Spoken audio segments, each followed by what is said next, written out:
What's going on, guys? It is Wednesday, September 21st, 2016, and I am joined by BoredGamer, Twerk17, and Brickyard. No. With Twerk17. What's going on? What's up? What's going on, guys? Having Brickyard there has made you not mute yourself at the start of the podcast. I just said it. I said, watch me remember not to mute. Or, It's He's trying to amazing. impress me. Oh, that's Yeah. right. I don't think I heard you. Super Maybe we heard unmuting you. skills. Super quiet unmuting skills. Yeah, so this is what I'm gonna do. Normally we would jump into what we've been up to last week, but Brickyard, why don't you tell a little bit about yourself, I guess? And I'm just gonna pull up a random video of yours here. Who's this guy? Okay. I know, who is this guy? Well, And He why just does he goes in get there. the cool red text? He's got Yeah, I know. this That red cool text red that text. that's Cool red text. Hell. It's just on So there. hey everybody, I'm Brickyard. Most of you, I'm sure, have checked out my stream before. I'm a Star Citizen content creator, focusing primarily on Star Citizen. I've been bouncing back and forth between some other games as of late, though. GTA, right? Oh That yeah, mod GTA. is so cool. Yeah, GTA is hilarious. Playing the LSPDFR. If you guys get a chance to check that mod out, It's so pretty cool. badass. But Oh, my capture yeah, card's not I'm working. getting back to a regular schedule. I had some RL stuff going on that kind of prevented me from having a normal streaming schedule.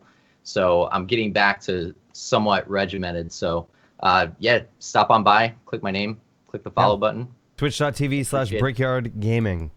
Mm-hmm. And where can they find you on Twitch and on Twitter as well? Yeah, find me on Twitter at Brickyard Gaming, on the YouTubes at Brickyard Gaming, pretty much all social media, just Brickyard Gaming. All the social media. All of the them. Brickyard. Yeah, Yeah, Bort, so take the just a heads up. whatever bright thing off your face. I need to do that, number one. But number two is we don't have video. My capture card's not working. Just how my camera okay. wasn't working. I don't know what's going on. But we don't have video for this podcast, unfortunately. What is this Well, Mickey Mouse and bullshit? We got need- lost production quality. Yeah, I don't know. Redacted's all about I production don't know. quality. I know. I don't know what's going on. It's a view at the asteroid. You know why? I It's can because see you're if I wearing can that fix it. ridiculous Canadian shirt. Probably. That's why. It's like Yeah, you're wearing that ridiculous shirt. it's not capturing any of the cameras. It's not capturing. I want to be a space lumberjack. Uh, I want to be a space. Okay, let's No, see. but I'm you- gonna see if I can add a new one here. Yeah, I think he's fired. I'm probably fired. Yeah, Yeah, no, I think so. it's not registering it for some reason. I don't know what's going on. All right, I think we need to do a dicks out. I think we need dicks out for video right now. It's I don't not. know. It's not gonna do That's anything. why I can't ban twerk. Time him out. Do So something. we're stuck on this Doing screen. dicks out for anything. We're stuck on it's the all screen good. for the podcast. So We no, don't have a sweet video that we want to show. Well, and we by have the way, the there's a stabilization. massive lightning yeah, storm here. huge lightning So- storm. So if Twerk, If we magically disappear at some point, we're sorry. Yeah, we just died. Yeah. Don't Right worry, before the don't worry. podcast, a lightning bolt hit right outside that window, basically. It was the loudest. We've lived in Florida for a while. It's the loud. loudest It I've was ever loud. heard, and it's the loudest he's ever heard. It was crazy. yeah. So, yeah. It's all good. We don't need video. We Who needs video? We are we the have video. video. We We are We the are video. the video. You, BoredGamer, you are radio. Okay, you're not so radioactive now. You're still pretty radioactive though. Just a Yeah, heads the- up. Let me. You're Turn like- the you're turn the like- gain down a little bit on your You're camera. like maybe. in the sun. Anyway, It hit the Comcast node. With all my luck, it probably hit the Comcast node. So yeah, we're well, screwed. you're still here. And it fried. Yeah. And it fried Source's video. Yeah, Fred Source's Yeah, I don't- capture card all the way in I'm Vancouver. freaking out. Like I'm having minor anxiety attacks right now.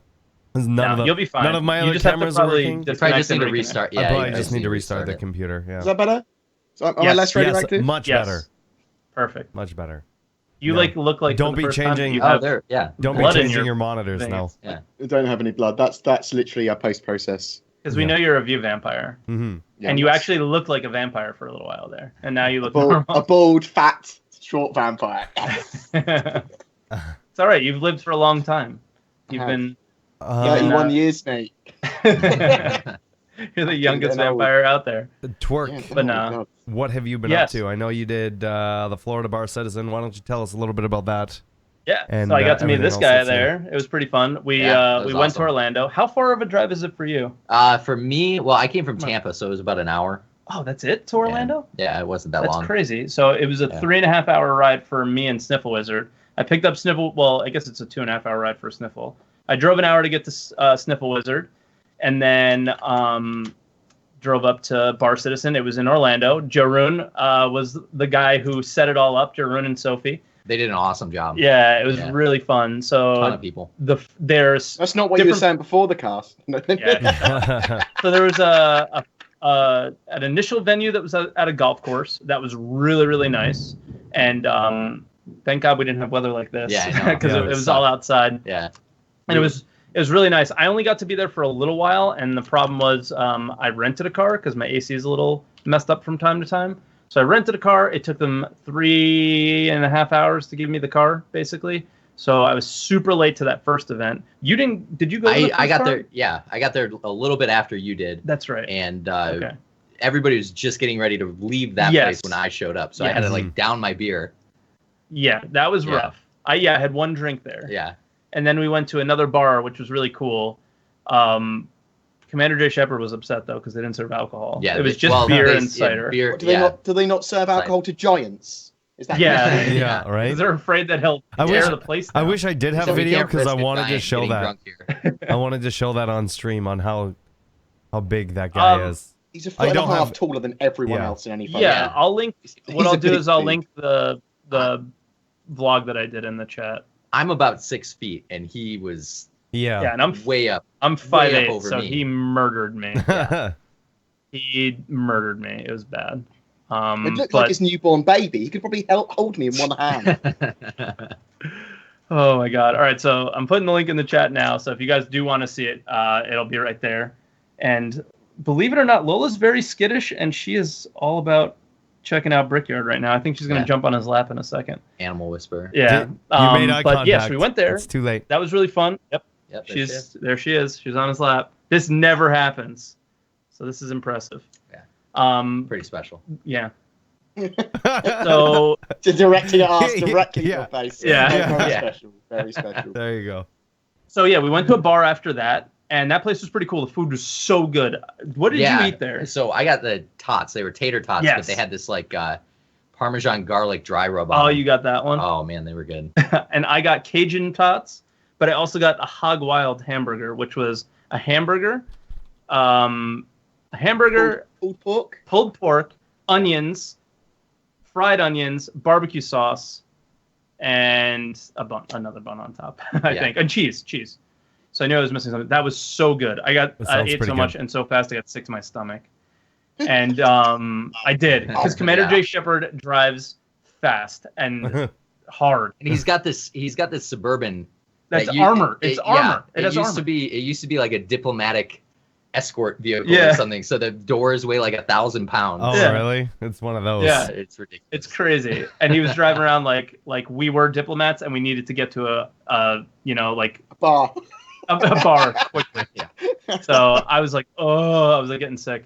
But then we went back to our hotel and we just hung out. And obviously Xylo was there. Xylo was super cool. Yeah, Xylo. Yep.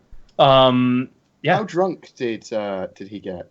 No, not very. None of us, to be honest, none of us really got super shitty. No, I don't think anybody. There was really got super shitty. nobody was a slob there. I thought I was going to be a slob because I don't drink, but it was kind of a good thing I got there late because I probably would have been. I probably would have been.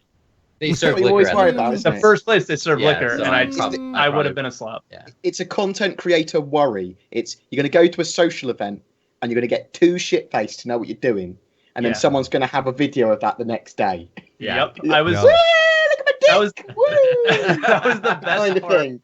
about Gamescom. The last night there was no worries, and I just went out with Supreme, Gamble, Ichiru, and their friend Greyhound, and we just went out to a bar ourselves and got really shitty, and I just walked home and went to bed. And like that was it. So I didn't have to worry about that night, but every other night I kind of had to worry about how I was acting because you were still like official, you know. So yeah. But yeah, Xylo's in the chat now. It was great to meet. Like we just said it before. I don't know if you heard it, but it was really great to meet Xylo, and he had a good time. And I know he sang Jarun and Sophie's praises for sure. Like it was one of the. I think it was the biggest Bar Citizen event yet. I'm pretty sure it was. So we had close to like 80 people there. It was it was pretty big. So props to everyone that put it together. Star Citizen's getting much more accessible, and people are starting to learn about it more. Like that socials happen. Mm-hmm. I mean, we must have one of the largest communities for just random get-together socials. For sure. Yeah, around a specific game, for sure. He drove from Georgia. Yeah, he came from Georgia. That's far. That's like a 5 outside of like the big games. What other games have their own conventions? EVE Online, but they're big. I would consider them a big established game, right? So I'm thinking of any other sort of I guess Minecon is probably a thing, right? But Minecon is. RuneScape has one. Yeah. But I mean, this early in development, there's not like a DayZ one, you know? There's not like no. there not a game that's in alpha. Not a Call of Duty. There wasn't a Minecraft one. I wouldn't want to go to a Call of Duty one. Yeah. Because there would be a ball pit there because they're all fucking everybody would have fucked your mom. The massive games or games that have a huge esports scene like Dota 2 and League of Legends, that sort of stuff. But I mean, but those are esports. Those aren't necessarily like massive esports. Yeah. Massive. But I quite like the just the amount of little Bar Citizens and meetups that we have everywhere constantly. It's not as if like Elite has like an Elite Con or like there's definitely not a No Man's Sky thing. There's not like any of that kind of stuff. You know what I mean? So I think positive. Yeah. People might get together and set fire to their copies of the game, but that's about it. I had loads of people turned up to the meeting, but they couldn't see each other. Yeah. Oh, buddy. We put that on a tee. Like, that was up there on the tee, and none of us took it. And Board just... Joke vampire, mate. And Twerk, what else is new with you? I see a couple other things in the doc here. Fuck, let me look at the doc because I can't remember what's going on in my life right now. Doctors. Oh, yeah, I went to the doctor today, and they seem to say that I'm normal, which is a good thing, but also that still means that I don't have any answers of what's going on. But guys, Twerk isn't dying. That's good. Well, we're all dying. My heart's not killing me. That's what we know right now. It's not his heart. My heart isn't the thing that's killing me, so we're trying to find out if it's just I'm getting old or what. I don't fucking know. So it's good news because it's not something super serious, right? But it's still weird, right? Right. Joystick? So I got the X56 joystick. I unboxed that. That's another YouTube video that's on my channel. Yeah. Which was fun. It's fucking got buttons everywhere. I still don't know what to put on them. It's pretty badass. Yeah, it's cool. So people keep asking me, "Oh, should I buy it? Should I buy it?" And I'm staying away from that for right now because I think with SciTech everything is it's all over the place. Everything is based on it's like Logitech. I don't even know what it is now. Yeah. But everything with it has been based on their build quality. So I really want to like use it first for a while before I give any recommendations. Whatever flight controller Logitech bring out first, and probably that whole range to be honest. Hopefully it will be the Star Citizen HOTAS, but I think it's going to be a beautiful product to behold because they will try and give it the highest build quality. Yeah, that's one thing that Logitech does really well. Yeah. And did we talk about this? Did we talk about this last week or did this happen after? I think it happened after. I think we talked about it briefly. I think it happened before Bar Citizen. I think I don't. I think we all talked about it on our channels, but not on the podcast. Maybe. So I didn't put that in the doc, but do you guys think they're gonna still make the HOTAS? Because I'm sure. Yes. Because I think what happens when you get a business acquisition like that, they also acquire all their contracts and everything as well, and that's part of that. So it's money for. Yeah, you've got to remember that it was probably it's written. An asset. Yeah. It was probably written into the contract the Star Citizen had, but they're able to break it at any time if they want to. Yeah, see, I don't know how this stuff works, so I didn't know if like Logitech, because I'm sure Star Citizen went to other manufacturers. People, they probably went to Logitech. May have said no. Yeah. Yeah. Right. So now that Logitech owns it, do they get to say? Well, Logitech have bought that probably to increase their space HOTAS joystick and specialist controller range. Yeah. So they're aiming to. They want some of that Star Citizen action. I wouldn't be surprised if Star Citizen had anything to do with that acquisition even if it was a minor thing, I bet you there's still like, why else would you buy a joystick company if you don't think there's not going to be some big games coming out that are going to support that? I mean, I think that it's quite possible that maybe it wasn't the main driving factor, but is definitely a factor in there, being like, okay, well, there's these games that are coming out, or at least this game, and there's a lot of hype around it, and we're probably going to see other games and stuff like that that are going to maybe try and copycat it, and they're going to have joystick implementation, so we're going to turn over more joysticks. So when they actually bought them for 13 million, and they bought the whole of Cytec, and they bought Mad Cat's range of HOTAS, and I think the entire range of specialist controllers. Okay. So I think that means like because they kind of make a lot of weird stuff. Yeah, like the farming sim stuff. Yeah. But that's huge in Germany. Yeah, I know, dude. The farming sim booth was the hypest booth at Gamescom. It was crazy. They were screaming, and I took a video of it. It was insane. I couldn't believe it. I was like, "What's going on over here? I want to check this out." And I was like, "It's farming sim." For charity, I think it would be a great idea for us all to do Farming Simulator or something on the stream together. It would be ridiculous. Farming Simulators. It would be a great idea. Oh, Twerk! You just have like a sheep. Are there mods for them? Can we get like a Drake tractors and Misk tractors and Aegis we could tractors? just pretend we're farming on a planet. Yeah. Just Planet side. Make up the law for a planet. It'll be fun. You just need to relax. You're probably having panic attacks. You're probably too stressed for it. You're right. You just need to do some farming, mate. Just chill out. You'll be all right. Having me scream at you for not putting the beetroots in on the right season. Also, I want to congratulate Twerk17 on them YouTube subs. Thanks, dude. Yeah, 2,000. Yeah, breaking 2K. Yeah, I got 2,000 followers. It's still because of that ridiculous video. I think that people just. Which one? The one where I get in the ship but don't steal it, but I still leave the title as "I stole a security ship," so all the comments are like spoilers. He doesn't steal the security ship, and then everyone there's spoilers. He doesn't steal the security ship, and someone says thanks for not wasting my time, and that's all the comments on the video.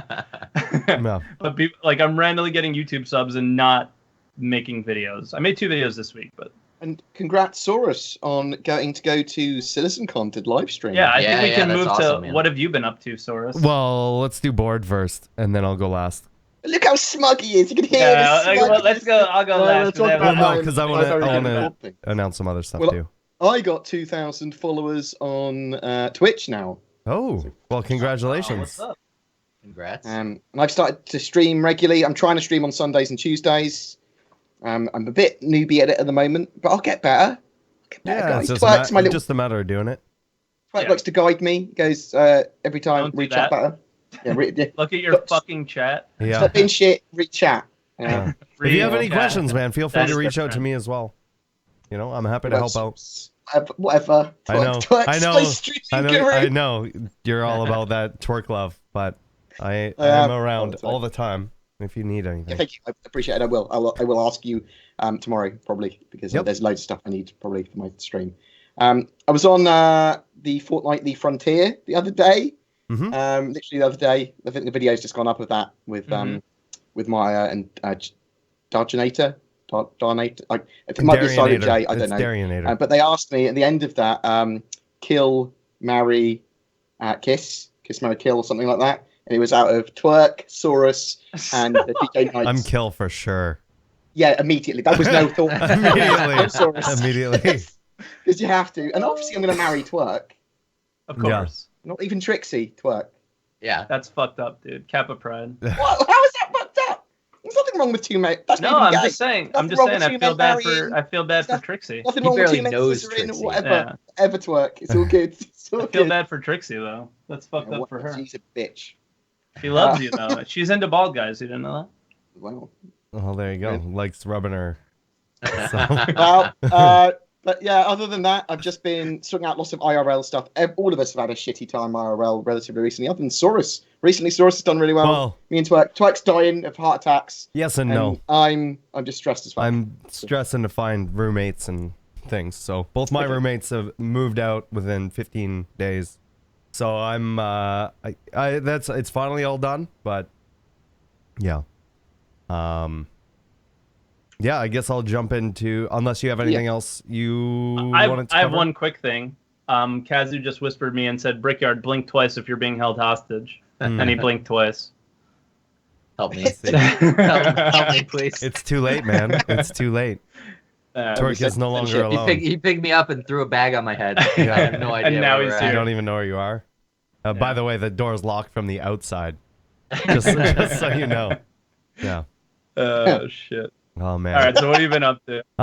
So since I've been back, we've just been doing a lot of Star Citizen streams. Not a whole lot, to be honest. Obviously, there was the announcement that went out for the CitizenCon thing, so I'm going to be joined by Sophie Girl, Sergeant Gamble, and Captain Flint for that. Yeah, so I think, was that just announced yesterday? Or the day before? Yesterday or Monday. It was Monday, I think. It was Monday. Yeah. It was on the comm link. So that's pretty cool. I'm really excited to do that. And so I had to make some arrangements and whatever. That's going to be happening on the Friday and the Saturday before CitizenCon, and I'm really looking forward to it. I'm excited to see the office and everything and whatever. I'm just excited for the event in general, just because so many of the content creators that we know are all going to be there, and we're all going to be able to hang out. Something I don't like about it though, so it's because when you come back, you'll have this smug sort of like, I know things I can't tell you kind of thing in your voice. I know you will. No, I don't like that. I don't like knowing stuff that I'm not allowed to talk about. But so you probably won't say, because it's like, what good is it to me if I can't share it with you guys? But it is going to be really fun. I am really looking forward to it. It's an awesome group of people. If you haven't checked out those guys as well, twitch.tv/SophieGirl /Sergeant_Gamble and Captain CAPN_Flint. Definitely check those guys out. And we'll be streaming from 12 to 6 Pacific. And I'll remind you guys again next week and the week after as we build up to that. But yeah, really looking forward to that. Number one, if anybody has any questions, !question in chat. That's going to give you a link to Google Doc or Google Form. You can fill that out and ask any one of us, myself, Twerk, Brickyard, BoredGamer, or about our channels, Twitch, YouTube, Star Citizen, whatever you want. Life, love. Yeah. You name it. So there's your questions there. And I'm also going to start a Dragonfly raffle. We're going to start this now, and I'll draw this later. We were going to get some doc stuff ready for 10 for the Chairman, but unfortunately it's been delayed until after the podcast. So for those of you that want to watch it, I don't know if you guys are going to be around for this, but I think we'll stick around maybe and watch it. Yeah, and we'll probably go get some food. Yeah. So I'm going to have to shut down the channel and reboot my computer and then come back, and then we'll be able to watch it because my capture card's not working. Stronger, faster, better. Yeah. So just make sure you're following the channels. Twitch.tv/Torque17, Brickyard Gaming, BoredGamer UK, and myself. What's with this Dragonfly giveaway? Sorry, how do I win this? I mean, you're paying for it, so feel free to enter into it. Shit. But yeah, so that's pretty much it for me. Not too much crazy stuff. I have a Twitch Vancouver meetup, so if you're in the Vancouver area, we do the Twitch Vancouver meetups at EXP Bar downtown, and it's on Sunday at 5 p.m. Local time. So yeah, let's jump into the news. I feel like, yeah. I'm not going to say. Anyways, I have a couple shout-outs I want to say about some of our Redacted content creators. First off, Matauchi is doing super awesome, and I want to congratulate him on just his channel being wildly successful lately. Yes. I know that he is looking to become partnered in the near future. So any support that you guys can give him would mean a lot, not only to him, but to us as a whole, as all of Redacted, and even us personally. Like, I've seen him come from like being the small guy and building it up and whatever, and he's doing a really good job. So you can check him out at twitch.tv/Matauchi. Also, Noobifier1337 has a dual stick binding series, and if someone could post those links in chat for me, that'd be great as well. I'm on it. Thank you. Really cool stuff if you're into doing a dual joystick thing. I know that he's also working with somebody that does that makes the left hand Warthog, but Really cool stuff. Definitely go check that stuff out. Yeah, I think that's pretty much it for the highlights there. I guess let's. And I know he was asking for like if any of you use dual joysticks, and any of you know other streamers that use or other people that use dual joysticks, what their setup is, because it's a series. The first video that was just the first video, and he'll add in other ways of doing it, because a lot of people use dual joysticks, but they all use them in different ways. Yeah, which is interesting. So it's going to be a cool little series. Yeah, let's jump into the news. Do you want to? I will let you take over. And like I said, unfortunately, I don't have a capture card, so we can't share any of this on screen, but we can. I can share it in chat here. Yeah. So you'll be posting the links? Yeah, I'll post the links. All right, cool. The first thing is like right on the front. This was the most clickbait shit I've ever seen Star Citizen do. Are we not able to I agree. It was clickbait. Yeah. Okay. It's funny. I think they're poking fun at themselves. Yeah. But I got so trolled this morning. Dude, I was like, all right, so we're gonna get some like little information, at least like a tiny little information of Star Marine. Nope. It's literally a lore post about a movie based on Star Marine, and it's the second movie based on Star Marine. Yeah. Instead of, because like it made sense for the lore to be like, okay, Star Marine came out. It was successful. Now we're gonna play Star Marine 2. Right. Yeah. And I was just like, it made sense from the lore, but then putting it right there, front and center. Yep. And the comments on it are so funny at the bottom. Like they're the best, because like people like didn't get super upset about it, but they kind of joked about the fact that they got trolled a little bit. Clickbait troll. Yeah. So the comments below are actually quite entertaining.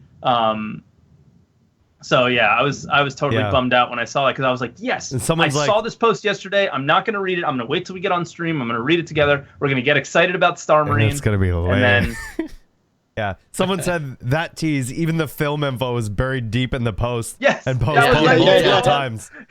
It's like, you can tell they're like poking fun at themselves, which is cool. But yeah, definitely. I remember when I saw the thing, I was like, oh my God. And I bet like, you that was probably one of the most click-through lore posts ever on their site. Oh, probably. I would be willing to bet it. Probably. Because of Star Marine. Jump Point is available. I'm not going to link to that because it's a subscriber thing. So if you are a sub, you can check out Jump Point, and they actually did a little interview with me and Baron and Richard and DJ from Gamescom. It was really fun. So it was almost like the gang was back together again, and we were just chatting and stuff, and it was cool. Well, that's cool. So if you guys are a sub, you can check that out. This is a bummer that we can't show this, but they did that sneak peek on visual stabilization. This is that was awesome. Yeah. This wasn't a visual stabilization sneak peek, though, was it? It was kind of like not really. A lot of things. More sneak peek. AI, NPC kind of. Yeah. And I don't think that was on. I don't think that was on the PU.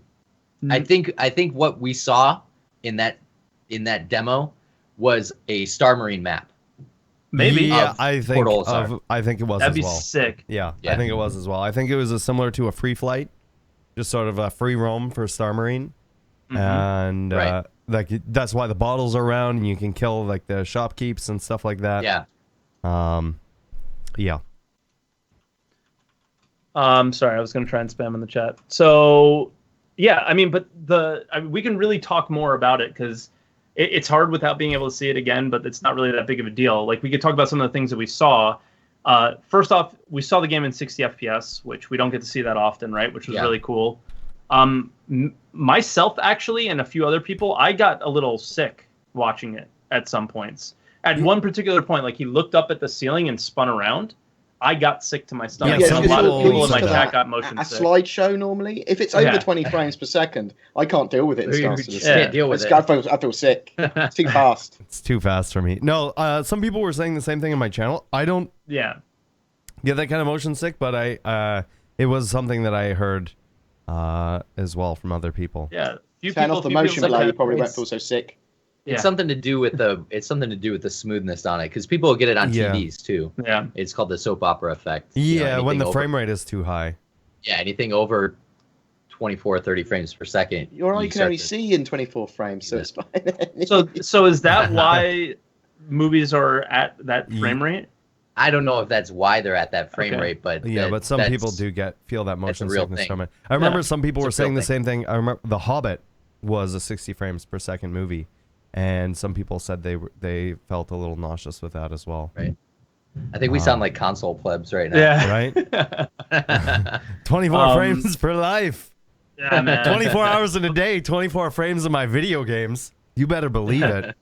Yep. I prefer that cinematic. I like my game cinematic, you know. Yeah. But what was really cool in it, we saw a new weapon. We saw the ability that NPCs running around, which at first How I about thought that guy's were aim? other players. That guy shot bottles like nobody's business. Dude, Yeah, he shot aimbot. that target on there too pretty good. Yeah. I I want to find out who that guy is because he's scary. I don't want to play against him. Yeah. Yeah. I'll avoid that guy. But yeah, they also had the NPCs running around Or and 48. in cover, kind of. Yeah. I think They we saw them in cover. They sort of had that in the Alpha 3.0 demo, Yeah. though, as well, when they was going through the Starfare. Those were players. Oh, those were players Those were that were real hiding players. in there? I thought that they were AI. No. Do you those think were an real AI would miss that much with a shotgun? Well, I thought that they had they Yes. had them turned down for the well, demo. the, No, those were the real AI players. was Die. using So- objects to hide behind and things like that, which was really cool. Yeah. That was them, and they were respawning. Like they had different spawn points, Oh, and they were okay. respawning throughout the map. Yeah, I didn't know that. Maybe I shouldn't be saying that, but yeah, that's how it went down. But yeah, that was the people that were on stage. They were playing those roles. Okay. Yeah. But so this is actually the first time that we've seen The AI. the Then. AI kind of Yeah. running around and acting Yeah. as It was the first FPS time, players. yeah, FPS not weapons, standing yeah. still, just like the And- merchants. And how about those merchants with them dying animations, though? Yeah. Or my favorite thing is, what was that? Did you Yeah. hear that? Yeah. What the? What was that? What's going on? Every It's time, probably nothing. Guys, you hear that? every time they shot, what was that? It's like, dude, they've been shooting bottles right outside your store for the last 5 minutes. Yeah. Go look outside or call the There's cops. like dead what's bodies wrong with laying around and slumped over the There's like picnic bottles broken tables and everywhere. everything. There's a series on YouTube called NPC Man. Yeah. I think is what it's called. And it makes fun of that exact thing, like just how the NPCs are stupid. Yeah. What was that? So good. But I don't know. For me, the coolest thing was the NPCs running around and dying. The ragdoll physics seemed to make sense. It didn't look too Yeah. weird. It didn't look too The floppy. only thing that concerned me a little bit was that we didn't see the player go into cover. And like we saw the No. cover demo a while ago, and I was kind of expecting to see it. And then once the video finished and I realized that I didn't see it, it made me like slightly... I had like some slight concerns about like the right. distant Star Marine Well- might be away. Well, okay, so what I was looking for in it was leaning, Yeah. like actual. Yeah, I was looking for leaning. leaning in the cover. Yeah. And so I asked Xylo You did. at Bar Citizen, will we be able to lean in Yeah. Star Marine? And he said yes. Yeah, we will. It's just Right. when is it in? Yeah, Is well, it ready yet? I Yeah. didn't see an Idris Yeah. in that. Well, Vision to be fair, Stabilization yeah, we don't demo have- either, so it's not there. It's just We not in the don't game. have Star Marine yet, so Yeah, but that what I'm saying is it may be that further out than area you think. not finished yet, and is that why we? No, don't no, have- no, Yeah. because it was a sneak peek, Twerk. It wasn't let's see the entirety of 2.6 in a tiny little cross We section. But didn't I see wanted melee. to see it. I didn't Yeah, see yeah, me too. grenades. Me too. I didn't see turning off gravity. Everyone was I didn't see intended. blowing out windows and having the people know what? I get didn't see sucked the out. mag boots. The Cutlass rework wasn't in it, so your Cutlass is Right? dead. It's Deal over. with Yeah. it. It's over. Everything Done. has been ruined. Yeah. It's I over. was told that the Cutlass was a cash grab ship, and they're never going to make it. Mhm. It's like the Banu Merchantman. It's just like, It's the Banu Merchantman. Banu. all Oh the same. shit! Oh. There was moving forward. There was. Let's talk about the Cutlass in a minute, though. Yeah. We will. The Bomber of the Year post. So they're doing this every week now. Which is awesome because Yeah. you get to try out new ships. Yeah. Just for free. Yeah, which is cool. So, which ones did you guys choose and why? I have not voted on this one. I have not voted Exercise yet my either. right. I not to voted vote. for the Retaliator Why? just because I like the idea of having more multi-crew ships being available to people. Yeah. And it just seems like a cooler ship. I remember It was like their first multi-crew ship outside the Constellation, right? Like, or the Freelancer. But it was like cool. It had like corridors, and it was like the first ship that we had that had like corridors and separate rooms, and it felt like you could almost get lost in it.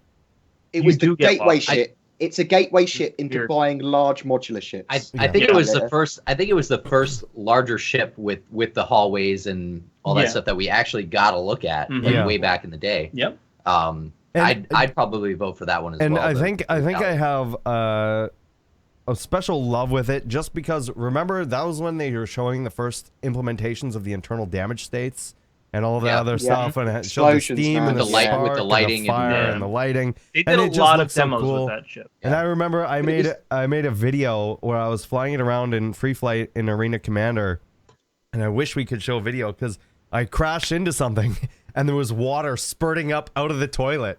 Yeah, like, just like jetting up. That video. Yeah, and it's like.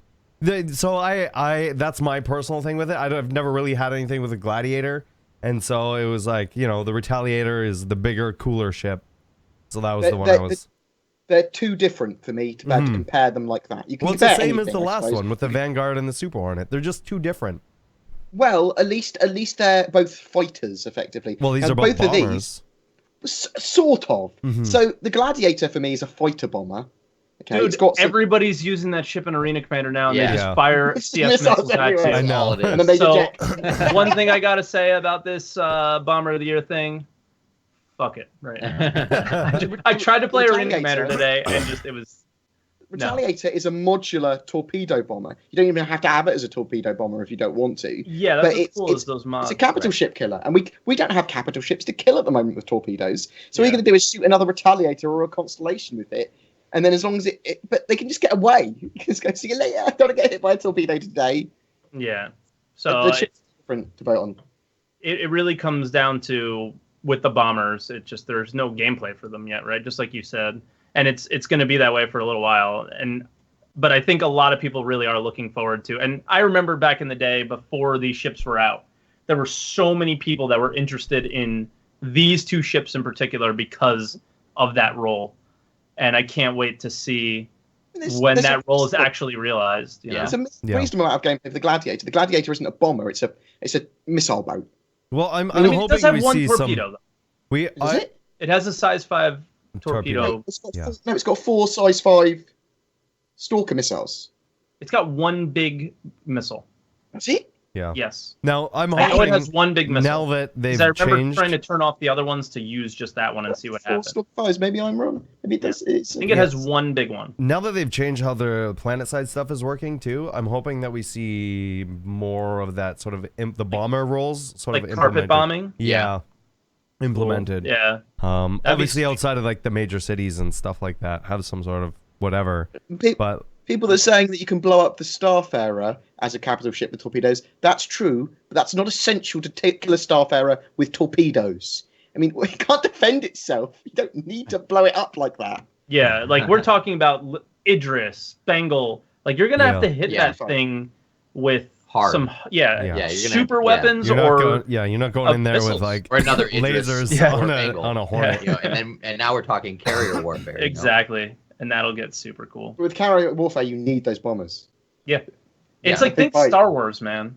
Where just huge ships flying around, other ships, all like I'm just can picture that happening. I can't wait. Pew! It's gonna be I just think Battlestar Galactica, with the broadside combat and all of that going on. You know, I still haven't finished that. I'm on the last episode. Horrible. How do you guys visualize? I heard the ending was so bad, and I just didn't want to ruin it. It's a great show. Yeah. Battlestar Galactica. The first half of the last episode's good. The second half is shit. I've watched the first half. Bears Battlestar Galactica. Sorry, I've heard. Just stop. But I want to know, how do you see the fleet combat working? What series or film do you see it like working? Do you see it like Battlestar Galactica? Do you see it like Star Trek? Do you see it like Star Wars?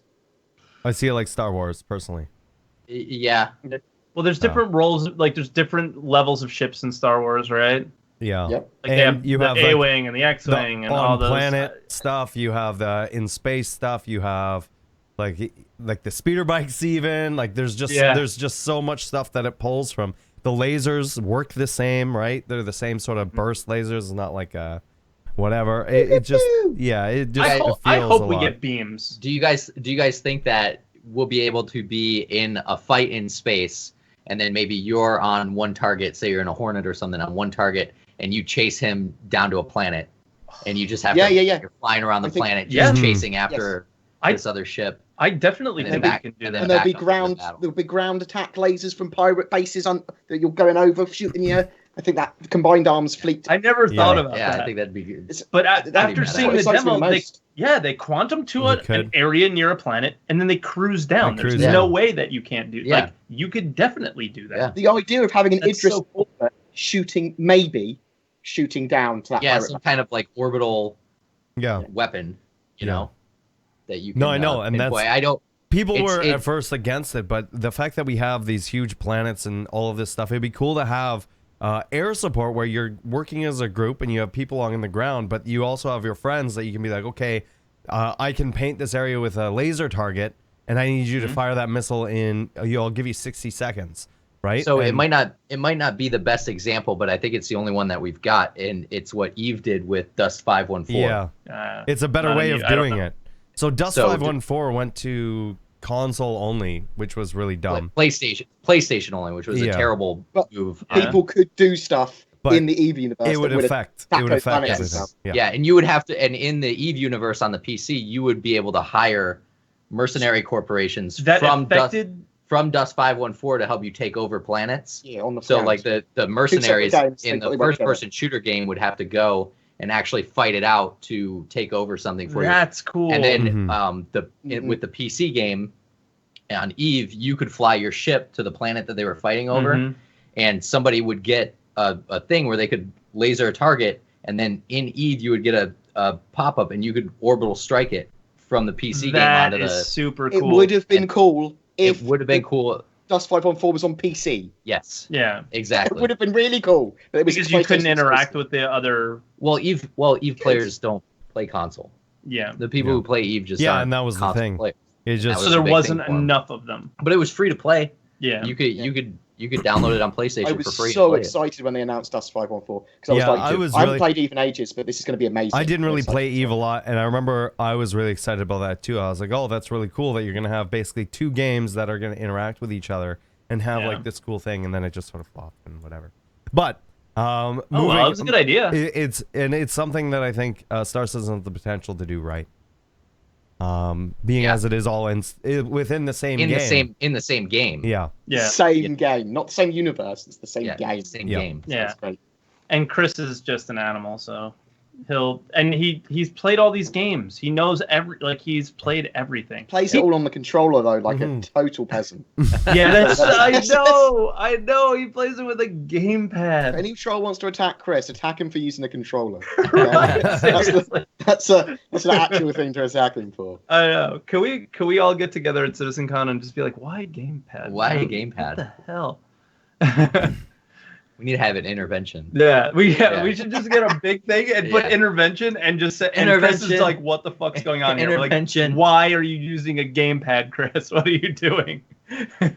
Your use of the gamepad has hurt me in these ways. Yeah. That said, the use of the gamepad for cinematic purposes, shoving off things where you can turn and move. Yeah. Because we saw it in the 3.0 demo, the way they move, it looks like they use the gamepad for that. Yeah. Because it's so smooth motion. Because it's a lot smoother and you can do a constant movement rather than having to. Yep. Yeah. I have a gamepad around here. I just still need to use it for. That's not why Chris uses it. My Steam controller is literally dusty. I have it right here. I've got it's like super I've got dusty. a video that I didn't release actually about getting the Steam controller working really well in Star Citizen, which I need to redo probably for 2.5. Star Drifter 56 says he only uses the gamepad for demos. Not true. He was interviewed a long time ago in like 2013 and said, I am going to play the game with a gamepad and an Oculus. That's like how he was looking forward to playing the game. Yeah. And I was just like, Chris, why? Chris does use a HOTAS tear. So he did a single tear. A single tear came down my eye. Someone sent in that Black Mamba. Was that Black Mamba the Russian? Yeah, some people have that. That's one that I'd like to try one time. You need to get one of them in Redacted, actually, because we haven't tried one. Yeah, I think if you think about it, though, it's the beauty of the game is it can be played with that, and you can do fine, but it can also be played with a full-out You could build a Fucking simulator. racing wheel some guy used. I mean, you could really. You need to get I want to see somebody do it Simulator. with Guitar Hero drums or the keyboard. We have those Keyboard. here. like We a have like them a here. musical keyboard. Yes, we have a Guitar Hero keyboard. Yeah. It's like a guitar. It's like a Piano guitar. cat plays. It's my new YouTube content. That's what we're gonna do. Yeah. I'm just gonna upload the songs all to iTunes. Oh my god, that'll be so awesome. Imagine, could you really play on a keyboard? That would be the coolest thing ever. Technically, you I could. mean, you would be able to. It's an Xbox controller. You'd be able I'm pretty to. sure I've seen someone play Doom with a toaster. Although that might have been a. Imagine, Bored, might you be would some be so editing YouTube magic. famous if you played Star Citizen with a keyboard. I'm good, thanks. I mean, I actually. play Star Citizen with a keyboard.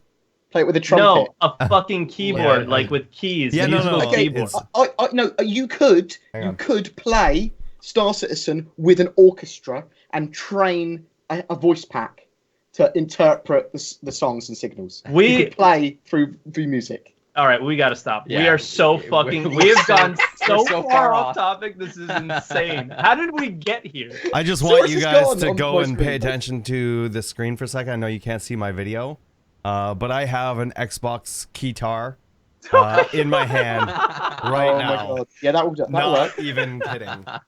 Like, that works, Why Matt. do you Why, have why that? do you have that? 'Cause it's dummy. So we have all the instruments for Rock Band. We also Oh, have like like 2 or 3 like legit drum sets. Fuck. Wow. I'm done. Yeah, that's. I'm done. We quit. Yeah, I don't know how Let's we put got this that train far. back on rails, man. What we That talk far about? gone. Something like Star Citizen or Yeah, something? what were we talking about? A game. We were talking about a Yeah, video we were game, talking right? about planets. We were talking about the bomber and Planet Side. Oh god, yeah, of course. Yeah. But yeah. So those are the bomber things. If you haven't voted for that, you can go and do so. The next thing up on the dock was 10 for the Chairman special. It is a special. It's the first one of how they want to do it moving forward. It's not going to be on Wednesdays. Wednesdays are still going to be lore posts or the lore makers guide or the bug smashers alternating. And it's not going to be weekly starting this week either. No. I think they said this This like is more of like a test. pilot. Yeah, a Special pilot test to see how it goes and whatever. So that will be on at 3 o'clock. And like I said, we'll all watch that together after the podcast here. Mm-hmm. We also have ship debris sounds. So yeah, now we're like getting into the week's like ATV content, right? Yep. And what'd you think about this? I thought this was super cool, and one of the things that I really liked about it was that they showed us something that was still very work in progress. Right? It was not done. And he was even like, whoop, that's a problem. Oop, that's not good. A little too quick here. So like they showed that it still needed work, but you can get a sense of the idea of what they want, and I like it. Yeah. Like after Yeah. you went in game and played, I tried to fly through a ship after blowing it up, and it was completely silent, and I was like, But my do you game think is so naked. My immersion. ATV, My immersion's My broken. immersion is in broken. ATV, do you think they listened to what you said last week, or we said last week, that we didn't like the really short ones, and they doubled it in length? Yeah, I think most of the community, and it's not just us, obviously. I think the community at a whole was kind of like, what? You That know, was really short. I don't Why? mind the really short episodes just because of the amount of stuff that they put in them, and it's all like good. You know what I mean? But- There's no, it But doesn't yeah, feel like there's we're any talking about filler. last week's, where they didn't need. Super They short. could have elaborated more on everything that they talked about, and it wouldn't Right. have been filler. It was the That's bit all. at the end for last week's. It was the bit at the end where they were talking to tech content, and there was just so much cool stuff there that they showed it for a second. It was like, I do this, I do this, I do this. Next section. It was like, what? I want to see Yeah, more but- of that. Show it's me all always- of it. But it's with the tech content stuff though. Those can always fill a show of their own. That could have been a Yes. show by itself. Yeah. And it was like a. I mean, it just was a decent chunk of the show, but remember when Sean Tracy used to do his 10 The force. best. I mean, the best. you just go on for hours. Mm-hmm. The best. Those are my People, favorite. and people don't get sick of listening to Sean Mhm. Tracy. No. Talk. I Sean like his Tracy, eye work. Brian when he talks about Chambers, naked Chris. men. Yeah, He gets very excited. the naked male. But no, I really like the ship debris sounds. I think it's a cool thing that they're putting in the game, and they're all about that immersion, right? So immersion was... it was cool to have like little stones be pinging off the metal and... Yeah, I mean, and then I started even elaborating and thinking, like, mining. Now when I'm mining an asteroid, I'm going to hear the stones hitting my hull. Yeah, you can hear the stones when I'm going salvaging, into your hold yeah, you're going to hear the metal clanging against your ship. So are you okay with it being faked so that it's... I don't give a shit. You don't give a shit. I'm so tired of it. To be honest, I'm tired of it having to be real. Fake it all you want. Like, as long as it sounds good and it works, I don't care. Yeah. Like, this is hard to talk though. Yeah.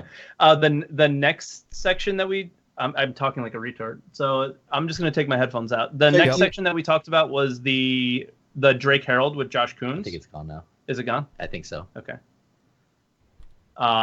Yeah. So the next section was with Josh Coons on the Drake Herald. Not just the Drake Herald, but lots of other stuff. But we can start with the Herald. Yeah. Right. So it looks amazing. Lot's changed. It looks amazing. It looks amazing. Yeah, it looks really good. Yeah. Like, I wish I put the images of what it used to look like, even when he first got it, to the way it looks like now. Mm-hmm. Like, there's lots more exposed things near the engine. And I was never really excited. No, you didn't particularly like. about the ship. I was pumped for that ship from day one. But now it's like I think anything that he gets his hands on just turns into magic. He's pretty legendary. He's cool as hell, and the inside looks awesome. I don't know. I'm really excited. It does look really, really cool. And if that's the direction they're going with the Drake ships, because we know that the one that we have now is getting reworked, and we'll talk about that in a little bit here. But we also know that the Caterpillar is coming out soon. The Dragonfly is getting ready to come out soon. The Buccaneer is going to be worked on soon. So if that's the direction that they're going, and that's the Drake style, I'm all for it. When that's what it is. And I'm really, really excited. I mean, you guys know I have all the Drake ships. You know, it's and you can tell. Yeah, it's my jam. It's defined it. You could tell the Caterpillars define the Drake ships now, because now that we see the interior of the Herald, you really see from all those videos of the Caterpillar that we've seen up to this point, and now you can almost expect what you're going to see inside the Cutlass. So I think it's going to be hard to. Well, it's like with it's like with the MISC ships, you know. A MISC ship is a MISC ship, and that's what the Drake feels like a MISC ship. The Herald is doing for the rest of the Drake line. Yep, I'm pumped about it.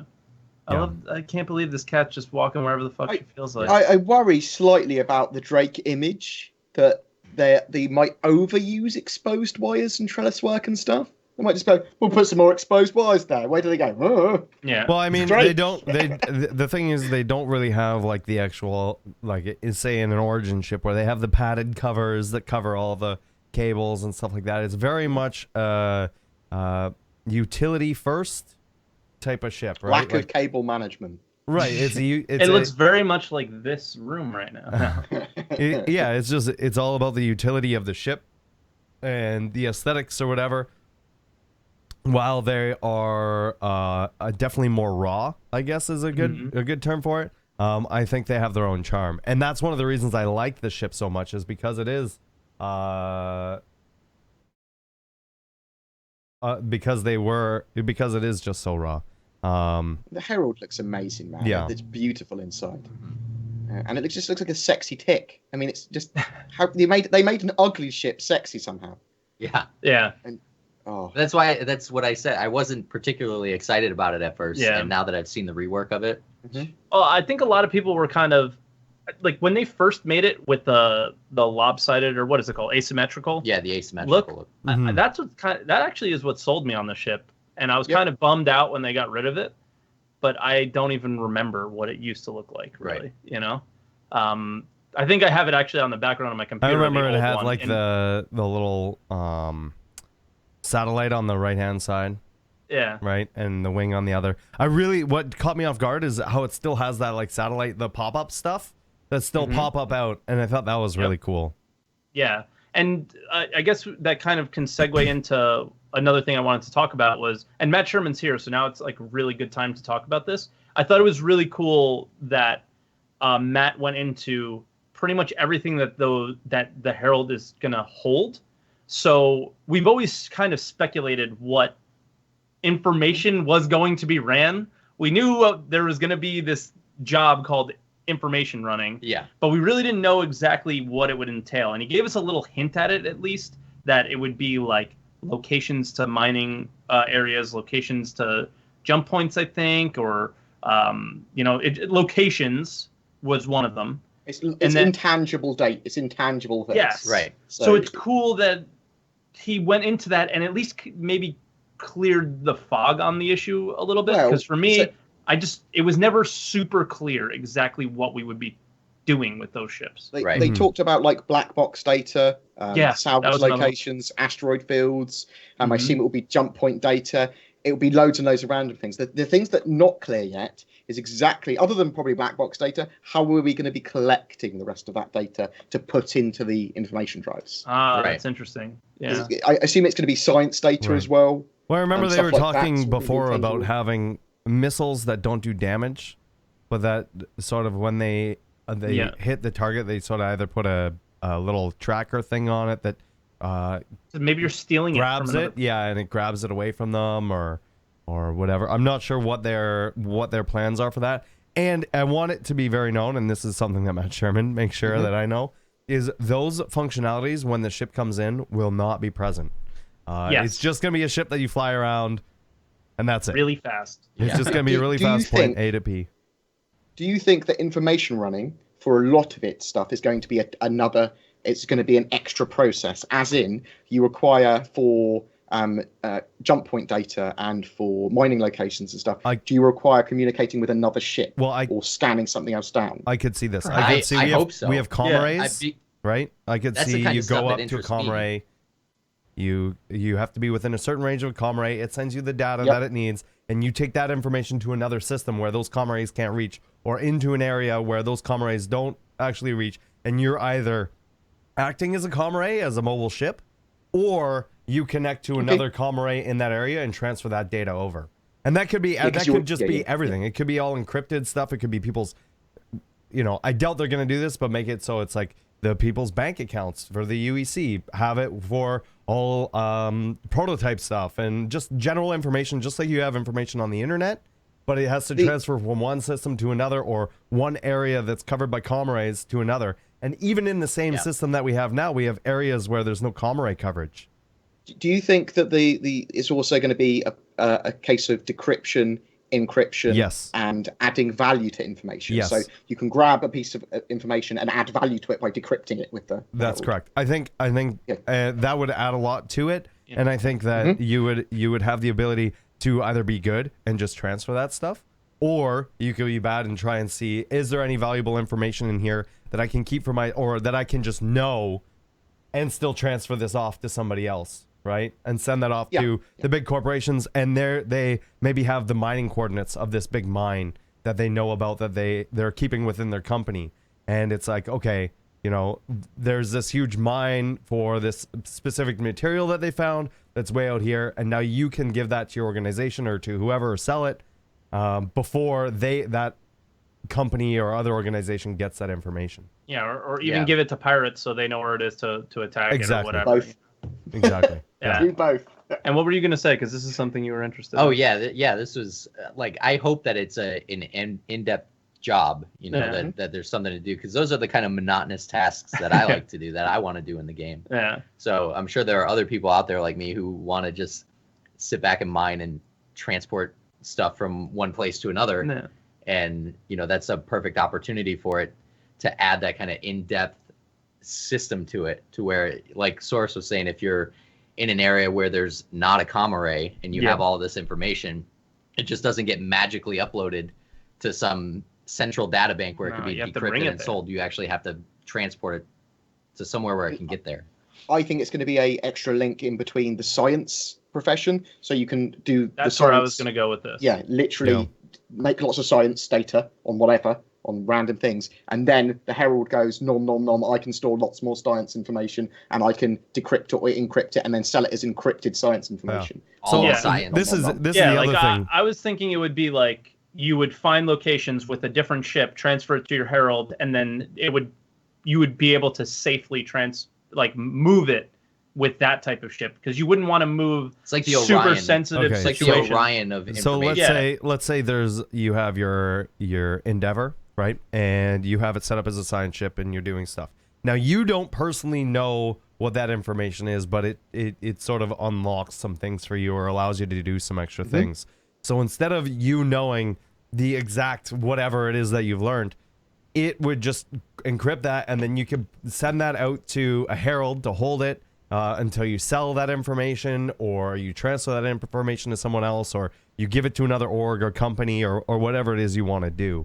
I don't think it like with the science stuff, I think that would make more sense as opposed to like actually knowing what, because the science is pretty broad and we don't really know a lot about it right now. Yeah. And instead of like trying to actually make it one specific thing, like some sort of research, it would just maybe unlock something that allows you to do and gives you more options for something.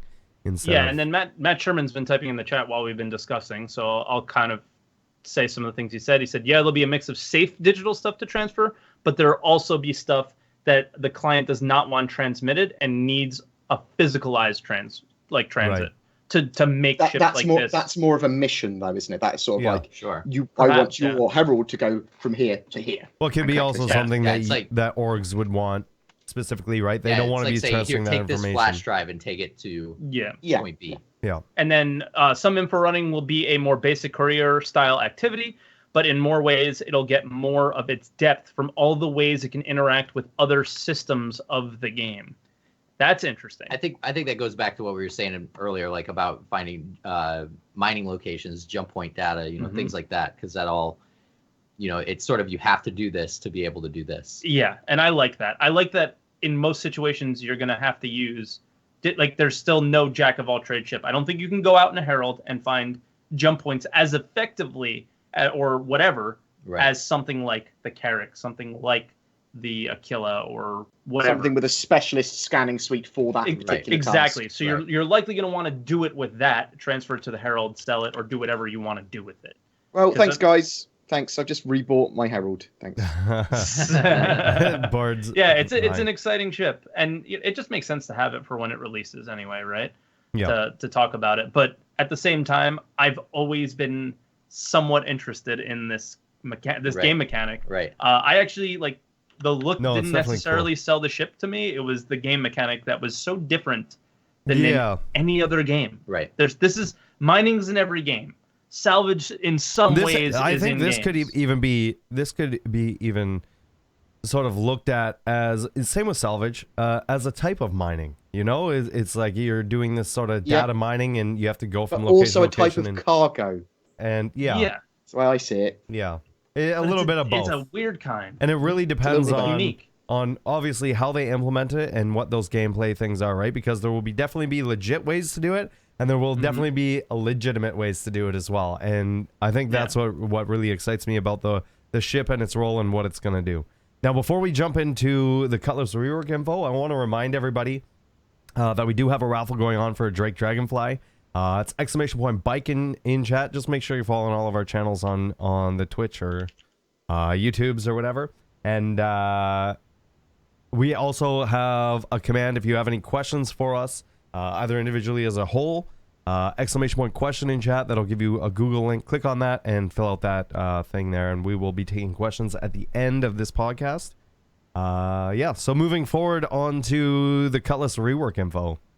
Yeah, so I guess going along with the Herald, they were talking to Josh Coons, but then they brought Josh Coons on RTV, and he started going off about what he was working on, what he's going to be working on. And, he just breezed by it at first, because that wasn't the most interesting ship, in my opinion, that he mentioned. I thought the more interesting one was the Hornet, that is part of his on his list to rework. That's the one that I'm... Yeah, me too. Well, I thought that was obviously Chris's a lot of the thing. I community thought Chris was working on the Hornet. The Cutlass, yeah. Yeah.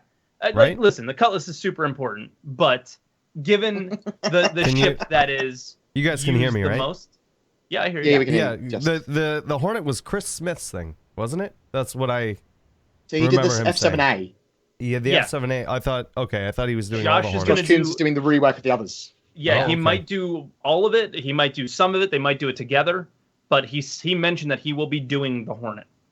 So the F7A is something separate than whatever he's going to do. Maybe they will draw from one another, but it's a different person is doing the other Hornet. So that's going to be really interesting to see too. Is there different styles maybe, right? Right. They worked really well on the Cutlass, not on the Cutlass, on the Constellation and the M50, the Cartual, the well, Chris did the M50, like where they Right. were together were the Carthual and the Constellation. or The Constellation. Constellation. Yeah. Sorry. And it'll be interesting to see what happens if they're separate on this, where he did one and the other one does another, and how they differ, if they differ at all. Well, I mean, you look at the Herald, and the Herald is Josh Kuntz doing it, right? And Correct. By And himself. so it's like, yeah, it's really awesome to see that he's sort of. I think did he work on the Caterpillar as well? I don't know. I don't think so. He might have I'm not sure. made assets for it, but Yeah, I'm not sure. But directly. knowing that he's just worked on the Herald and he's going to be working on the Cutlass Black first, and then shortly thereafter working on the variants for it, is really cool. And just I know, like when we were down in at CIG Austin, when we went to PAX South, you know, we got to sit down and talk to both Josh Kuntz and Chris Smith together, and talking to them about the Drake They're ships like and best about friends. those kind of roles and all of that stuff. I could see that it was ships that he really liked. He thought were really cool, and I know that he's gonna do them some justice for sure. So I'm really looking. We asked them what ships they want, and those were the ships that they mentioned. Yeah. Right. So I'm sure like they can go to their producer and say, I really want to work on these. You know, like he mentioned, I know Josh Kuntz mentioned the Mustang. Yeah. I don't know if he mentioned that this week on RTV as one of the ones that he's going to get the Mustang to. Delta. Yeah, he did the Mustang Delta, but I think the Mustangs are going to get reworked as well, and I don't know if he'll be a part of it, but I know he wanted to. Right. So it'd be cool if they're going to touch it. It's going to be awesome. How polished is everything going to be when it's done? Jesus Christ. It's going to have been updated a million times. It's going to look great, and I'm glad it's looking great. Yeah. It's just... I think they're done, though, with the hurts my brain. the iterations on the Okay, so- ships now. I think this is it. Zalo you know? saying that Yeah, I he think what did. we're seeing is Zalo's saying he did with the Caterpillar. There were a lot of indirect hands in the larger ships due to reusing some of the modular assets, which you're going to see in the same line of ships, right? So you know the Right. Yeah. seats might be the same or It things makes like sense. that. The Like, screens. yeah, if and he made a stuff, seat that they liked, Yeah. they'll use his or whatever. Makes sense for sure. It's just like one of the ones that he didn't really mention, but it's a big ship. I'm surprised. But the Cutlass, we haven't even gotten to the Cutlass yet. Yeah. So he went off in that Reddit thread that you posted in chat. Went absolutely off his rocker. I was answering all kinds of questions from everybody and just like, Yep. you know, what to expect, what not to expect, things that were going to be changing and why they were changing and it's some of the things they know they need to focus on. Yeah, and Matt Interiori was in there as well. Now, I know a lot of people, I know there's some controversy around the Cutlass. And I know a lot of people are like, oh, you know, it's a fight board carry thing. It's specifically meant to be a fighter and all of this other stuff. Now, I know that now it's sort of being as like a freighter, like a combat freighter. And one of the reasons is, and I didn't see them really talk about this too much in the thread or at all, but that was the whole reason that they brought the Buccaneer in. They weren't even going to bring the Buccaneer in, but the Buccaneer came in as a Drake Cutlass replacement for just a specific fighter that doesn't have the cargo stuff and all of that. I wouldn't say a other stuff. replacement. I'd say it was there An to alternative. save the ass Yeah. of the Cutlass. Right. So So that people don't get it super was there pissed. as an alternative for those that wanted basically a purebred fighter from Drake. And so that's what the Buccaneer was. And now, you know, you're looking at the Cutlass that they're aiming towards. It's not a ship that goes after, say, Hornets or Sabres or Gladius or Buccaneers or whatever. This is a ship that's going to be going after Starfarers, after Caterpillars, after freelancers. But it's also going to be Constellations, part things like of that fleet, that pirate fleet. It's going to Yes. be working with Buccaneers. Right. Yeah, Buccaneers might be disabling. Well, Buccaneers are going to be taking out the fighters. Buccaneers are going to be possibly disabling. From And what that I Cutlass is understood taking from all the this cargo on thread, board and from from them. what I understood from what they want, it's still going to be very capable of doing things. Yeah. It's just it's not meant to deal with the smaller. I think the smaller, faster, more nimble fighters. I think it's going to be meant for the bigger, you know, slower, you know, things that carry the stuff, things that carry the loot. And he said a mantra is fight, board, and carry. Yeah. Right? That's what he said. That makes sense. I wouldn't be surprised. It fits the role of what I would think that ship should do. I wouldn't be surprised if we saw weapon size increases, while getting maybe less weapons, but bigger weapons on it.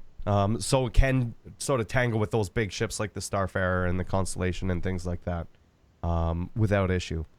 But yeah, it was a lot of really cool stuff.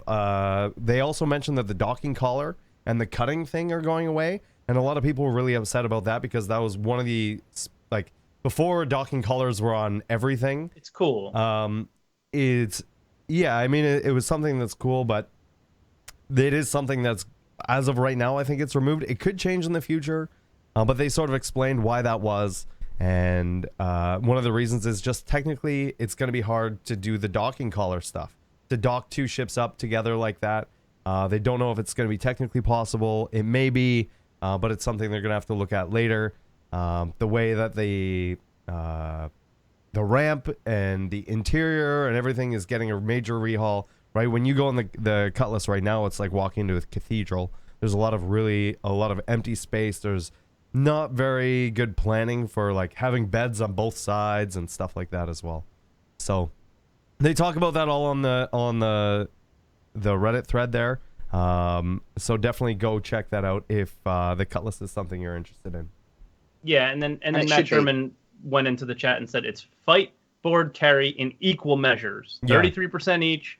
It's not going to be stacked to a single aspect, but more balanced to support all three. I'm sure in some way we can do some upgrades, or not upgrades, but maybe tweaking. Yeah, certain I things. assume it's going to be reasonably modular. Right. I'm assuming it's going to be reasonably modular. That was its original kind of idea. But modular on the inside, right?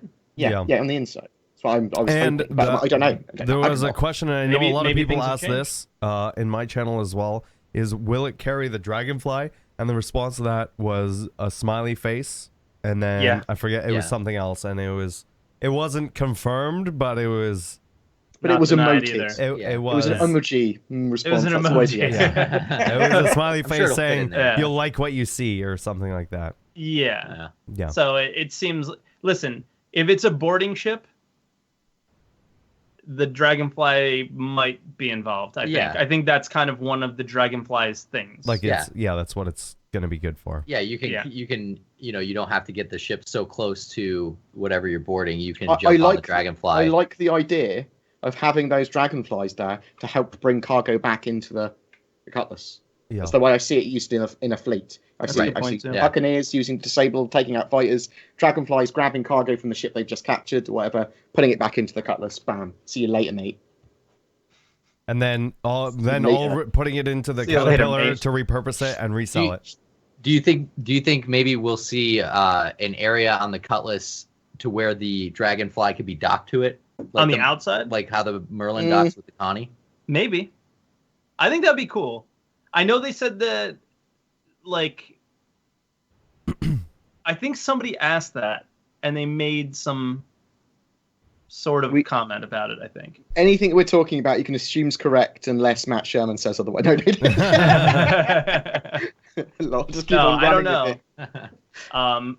They're not going to answer this one. They're not going to touch it. But we can speculate on it for fun. Yeah. But the one thing, so maybe not, but the one thing that I wanted to mention was that he's taking from that badass concept art of it, and he's drawing from that, and not what we have now. So I don't know if it's going to be a complete rework or he's just going to work a little bit with it, and maybe he can fit in something that makes sense like that towards the top rear of the ship or the lower under. Yeah, I think we might see a rework in the sense that I think the basic shape of the ship and its overall silhouette will probably remain pretty similar. Well, they said something about removing the large engines at the back, or not removing them, but changing them quite significantly. They won't be rotating 360 degrees anymore. They're gonna stay a lot closer to the original concept art, And the original concept art also had the large Was nacelles on the awesome. front, and it looked a lot.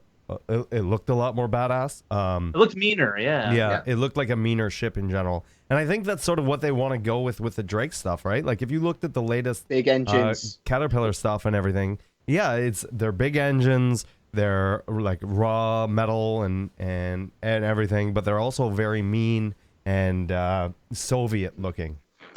For me, you look at the stats, a Drake kind of ship hat where you buy the ship, the dealership.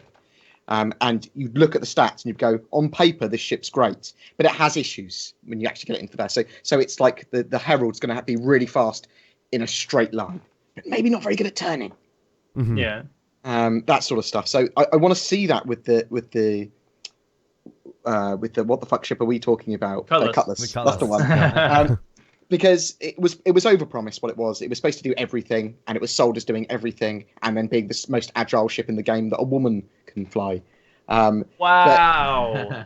No, as in the female model even being there. It was totally overpromised. Oh, It was okay. I sort thought you were of just like- like totally. Even a woman I'm can not fly even, this. I'm not No, even touching Yeah, this that's one. what I thought you said. This one, I'm like, no, I mean, as the female model was sort of like included with it as well. It was sort of like, this is literally overpromising everything. It's a ship that can do everything. It shouldn't be able to do that. It shouldn't even be a jack of all trades at that level. if you guys So- have ever seen Triggered so the many people. Yeah, the whole chat is have you guys fucking ever triggered. seen the video with John Lennon and Chuck Berry with Yoko Ono, and when Yoko Ono does that screaming thing and Chuck Berry makes that face and just sort of like, what's going on? Yeah, I just made that same face. Matt kind of answers our question from before. They said we won't be lashing stuff to the outside, and specific to the Dragonfly, those are gravlevs and are not magnetic latches, so they can't just like attach onto a ship. Mm-hmm. So there you go. That answers that one. Unfortunately, I thought it would be kind of cool, right? Womp womp. Yeah.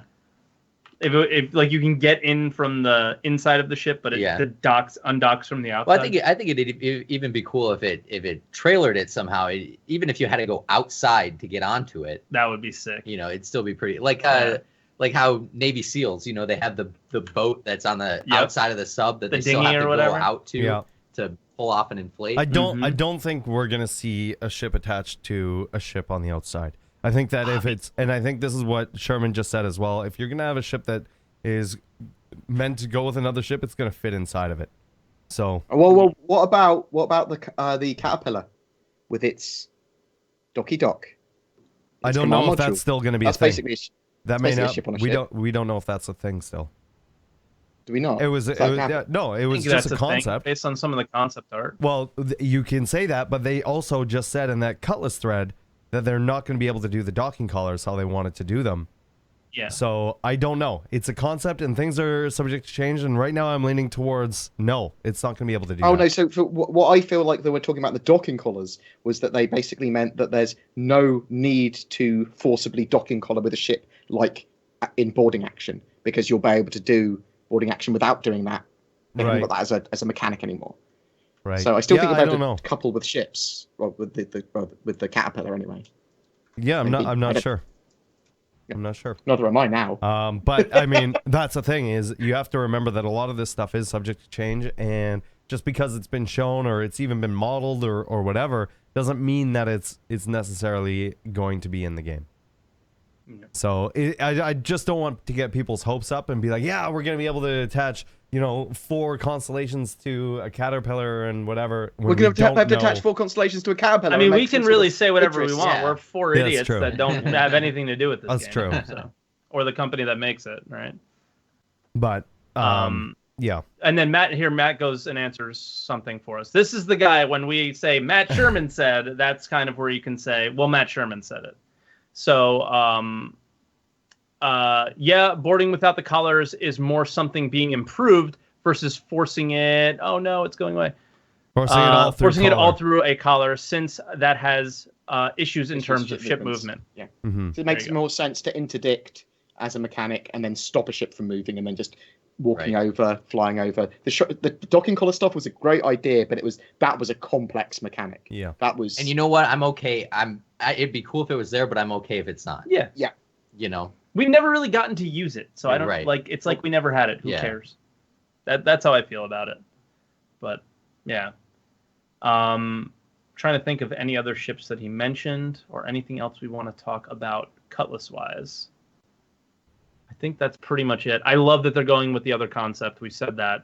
I'm really happy about that. Before we move on to the next topic, questions, exclamation point question in chat. Then you get a link to fill out a form. A lot of people type exclamation point question and then say their question. We actually have like a nice little form to fill out, and then the mods who props to the mods that help us out with the questions. I seriously would not be able to do this without you guys. You're the best. They will put in relevant questions so you can yell at them when your question doesn't get asked. Yeah. No, I'm just kidding. Or me because I skip it. Yeah, exactly.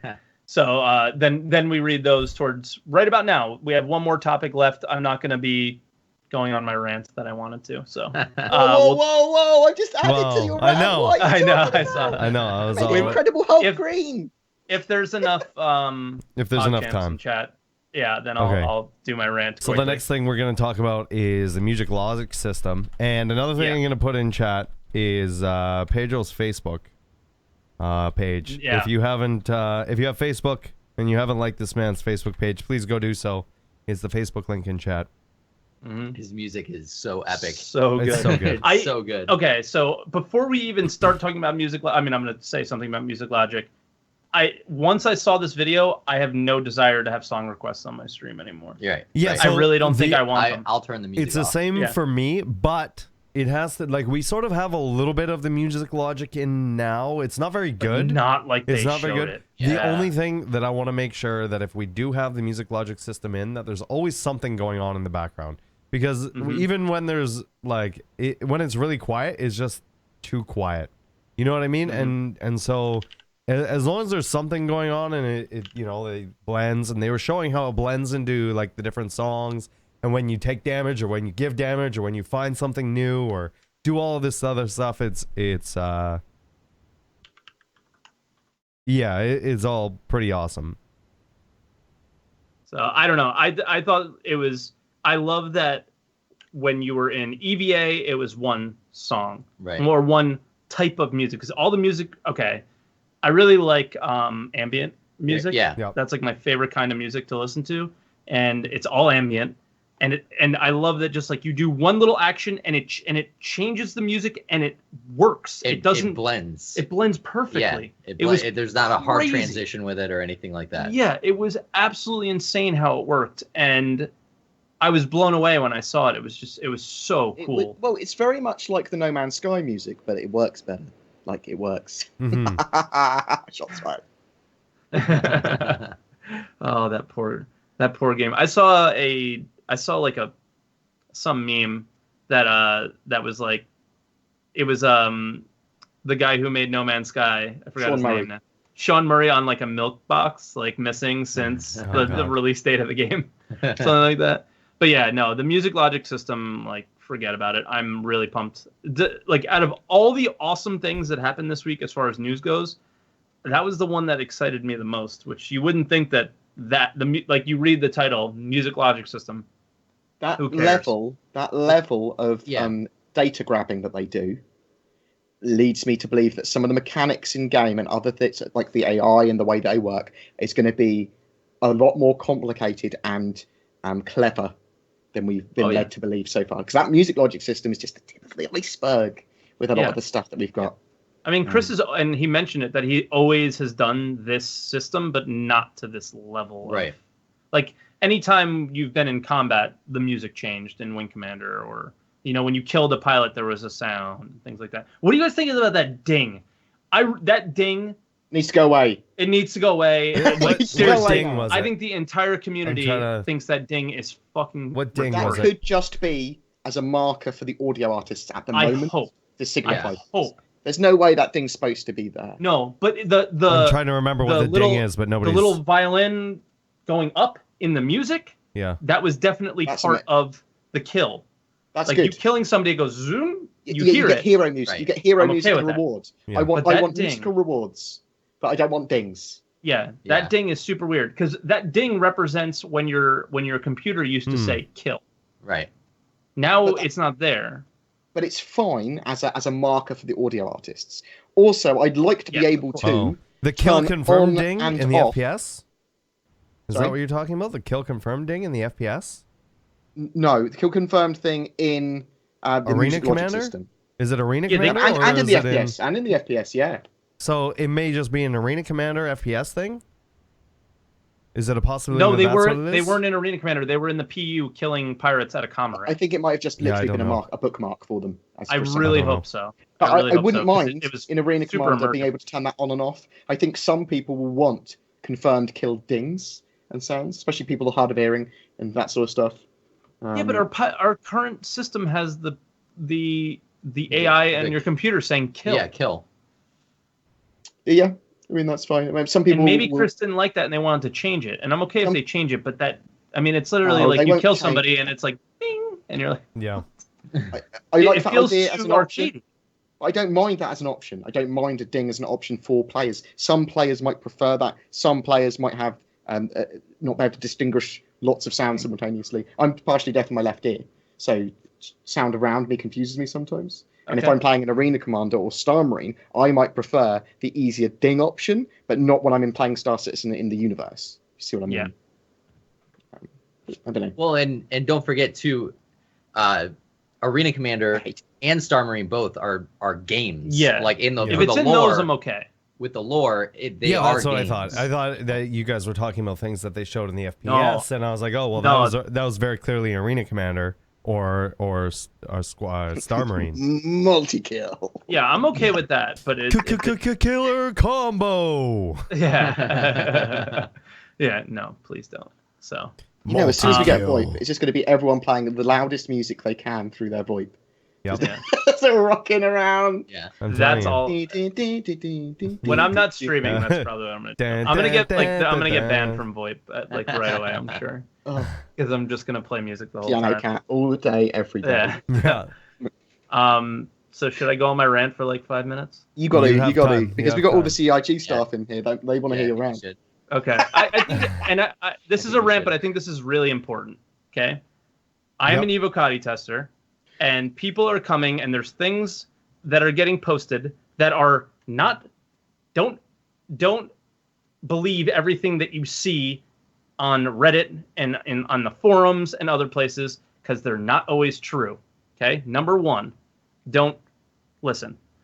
Number two, as a Twitch viewer, as a YouTube viewer, don't necessarily put your content creators in a spot where they might be breaking their NDA. That's really an uncomfortable thing to do. Be aware that some people don't talk about the Evocati status, and you may Yeah. be mentioning something on someone's stream about a leak or something. Just be aware that they might be an Evocati and they're unable to talk about it, and it's rude. Yeah, Basically, it puts you in right. it puts you in a tough spot. Okay, that's not really the point that I'm getting at. I think a lot Yeah. of people don't understand why the NDA is on the Evocati, and this is the quote unquote rant that I'm gonna have, and it annoys me because information gets put out there, it's not necessarily true, and if it's in Evocati test flight, and if it's in the PTU even, it's not necessarily going to be In live. in live. It might Right. change before then. And the reason that there's an NDA on Evocati is not to hide it from you. It is not because this game is in open development. It's literally to keep the goal or the mission focused. That's all it is. It's to keep it focused on either the issue council. It's to keep all the noise out, because there's some things that have went out there in the last couple days that has not necessarily been true, number one, or is probably going to change anyway. And I'm not going to mention them, and I'm not going to do that because that's wrong. But the thing is now that people are talking about them and complaining about them, that is the reason why there is a special PTU that is NDA'd, because Right. now there's all that fucking noise out there that the developers don't need to hear. They have a small group of testers that are all dedicated to giving constructive criticism and not, oh my god, my favorite ship sucks now. Fuck Right. you, CIG. Right, so one because of the- that's what's starting to happen. now. Here's something. You know, no, and I'm, that's why that's there. So you guys are part of the problem, and it really annoys me. I'm not So an that's Evocati. kind of why I'm going into the rant a little bit. I'm not an It's just Evocati, but constructive being criticism. in the first wave of PTU, this is something that I see a lot. And one of the biggest things that I see, and I know that it changes a bunch of times before it even gets to me in first wave PTU, but go in between first wave PTU and when it goes live, one of the big things that people speculate and like whatever are like the ship stats and all this other stuff, and they start freaking out about it and whatever. And it's like, we try and make it clear all the time. I say it all the time on the podcast. These things Shit's change. gonna change 300 times before even it's after out. it comes out to live, it's gonna change. And I know a lot of people get all up in arms. Like for example, the Herald. When they showed the Herald video, right? They're like, oh, it's only going 950. The 350R is going 1060. It's going faster. It doesn't make any sense. You know what? Those things are gonna change. You don't have to be worried about that kind of stuff. They're irrelevant. They're going to. Yeah. It's all going to change and it'll all be balanced. Right now isn't the time for balancing. Right now is the time to get those features out and to get those ships working on a level. They can go and change the numbers with those later on. They can figure out all the balance stuff later on. It's not that important right now. Big sweeping changes. You That's change right. a whole system. You go, well, Right. we're going to refactor everything. That's what this time's for. They Right. rebalance Yeah. and tweak And- and polish stuff later. My favorite is when we get the complaints when they do that, you know, and they say, how are you doing that this late in the stage of the game?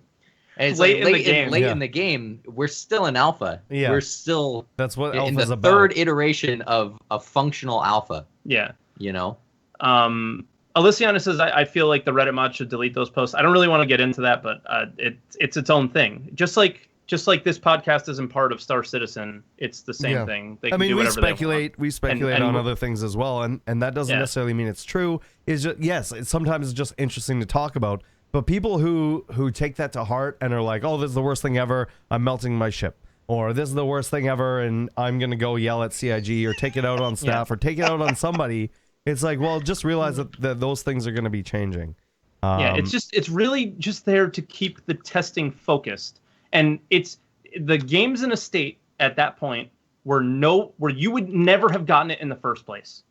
You would have not gotten that game until it was in first wave PTU. And the whole point of it is to keep the testing focused, to keep the bug finding focused, and to hopefully get that released to the entire public sooner. And by using the community as a tool, that's the whole point of it. And in order to keep it focused, they keep it under NDA. So some stuff leaked.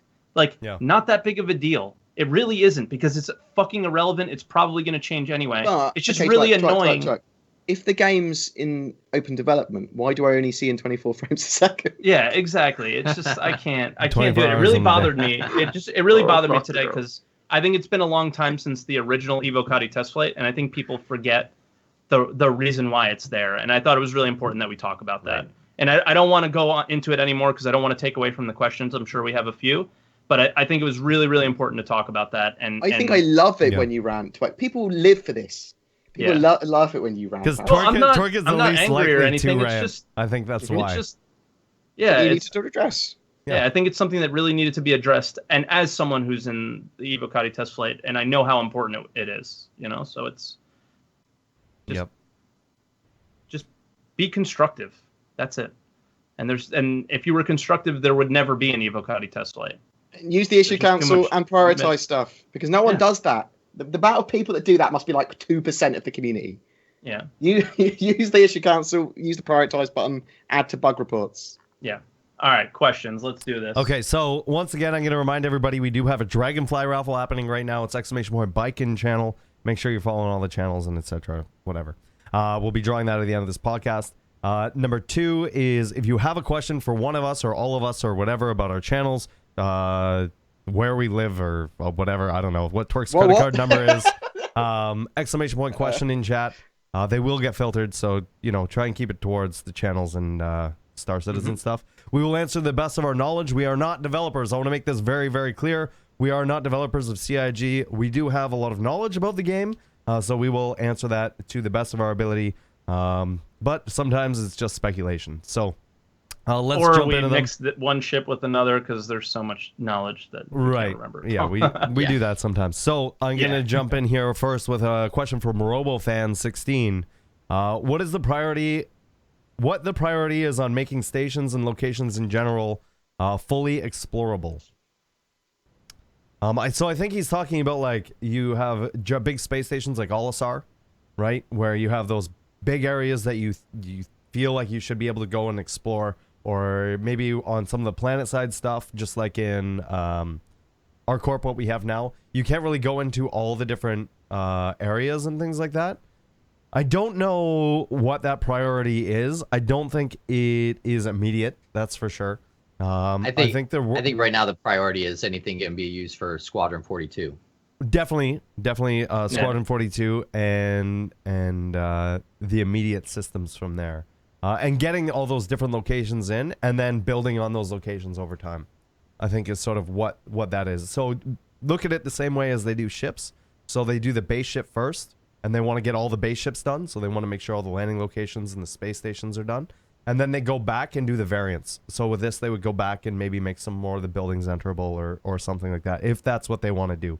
We don't know what the ratio of open buildings and explorable areas in space stations and things like that are going to be, or what they plan to do right now, because there hasn't been a lot of talk about it. And to be honest, it's not really that important at this stage in the game. No, I think they can open up each station that they can leave it in a situation where they can open it, or they can, white box areas that we can't see. Like, for example, Grimhex right now. Mm-hmm. We know they already showed us that there's a white box bar. There's the racing tunnel that we don't currently have, but because it's not essential for us to have the station, but we will have at some point, right? Mm-hmm. And maybe even in 2.6, because I think Grimhex Racing in 2.6. Yeah, right? Exactly. There's the hangars and everything there as well. It's like it's not all fully implemented. We know that there's all the Galleria area in ArcCorp. I don't imagine it's going to stay like that. As more stores and more things come up that they get the designs done for, I'm sure they'll start to implement those in there and open some of those areas up. I know that you can break through the fence, and there's a whole network back there. There's no reason that they would have made that and blocked it off. Yeah, there's an upstairs to the bar at ArcCorp. Yeah, there's all kinds of crazy stuff. That's cool. Yeah. I'm hoping that all of the Cryastro become a little bit more shopping-y, so you can go inside. I know the stairs to go downstairs, but they don't open. I can't wait. I can imagine there being a Dumpus Depot in there, or a weapons shop in there, and everyone like a proper service station. Yep. So let's hope. From Draco Lassa, I think I'm pronouncing that correctly. Based on the most recent info, and with Squadron 42 coming up, what would everyone like to see as a benefit in the Persistent Universe for completing the single-player game, if any at all? Well, I think they've already said there's a couple things. Driven. Well, I think we're going to see a couple things. I think we're going to see some reputation. I think there's going to be you might be able to earn some UEC while you're serving for the military, right? And some of that will come over with you.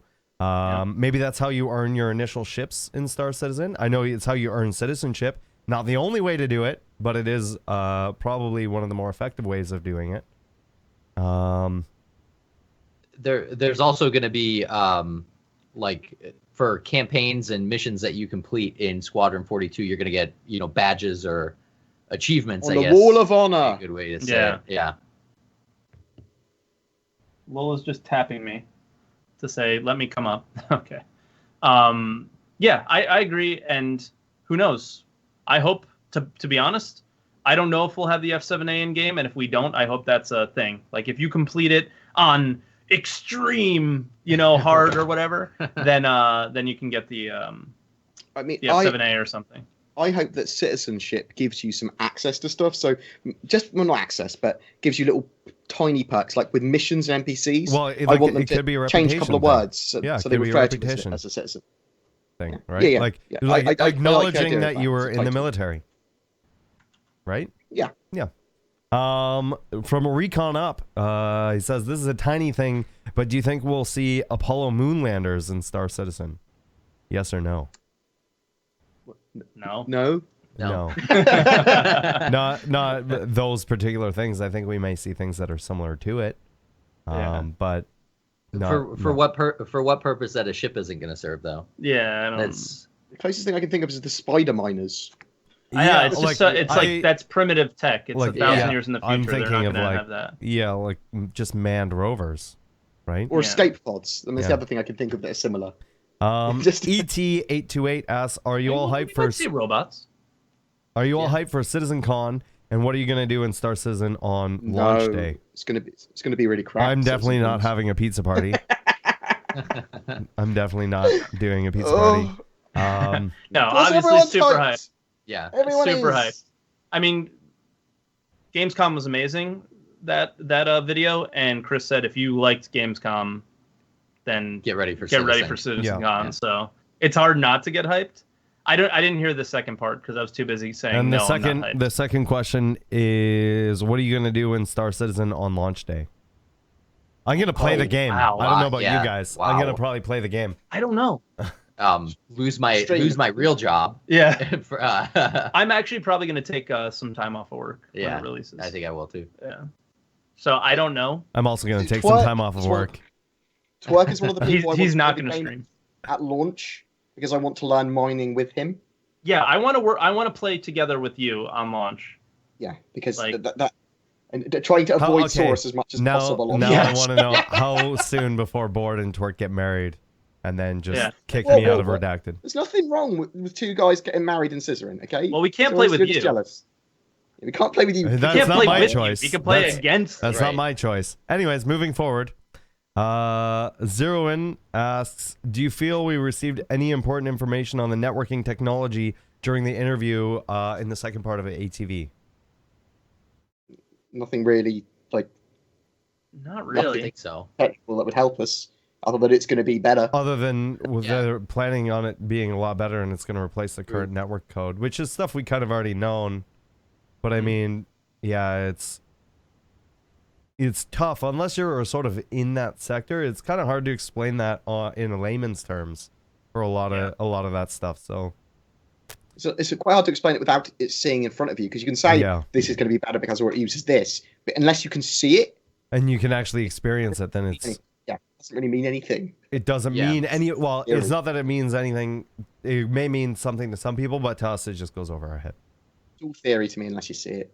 Aladdin the Gamer asks, do you believe that we will get a kill list in game so you can see who you kill and who killed you and who did kill you in the past and who killed you in the past? No. Maybe, think- but not. Okay, in Squadron 42, potentially. Not a kill list of who killed who, but how many kills you got. If Yeah. that is not in Squadron 42, I would be blown away. It's been in every It Wing will be an Okay, achievement. I can and a see medal. a kill It'll be an number. achievement and a medal. An kill number, achievement. not a kill You're not list. going to see I- who I don't killed think that you. we'll see that in the PU. And No. you're not going to see who you killed. They don't want, like, this is the thing, is they don't want it to know that it's a for certain thing unless you confirm it yourself. And that's sort of the Yeah. part of In the game. Star That's part Marine of the gameplay. and Arena Arena Commander is totally different story. Yeah, I'm that's sure that- definitely being there. I'm Yeah. sure that field medics. Okay, so this is one of the things I was thinking about, how the medic stuff and things going to work, other than just dragging people away to get to stabilize them. But I think that maybe medics will be able to have scanners and things for their Moby glasses, which will be able to check for people's heartbeats and stuff. So I think you can go, that guy's dead because I don't hear his heartbeat. I think there might be mechanics like that in it.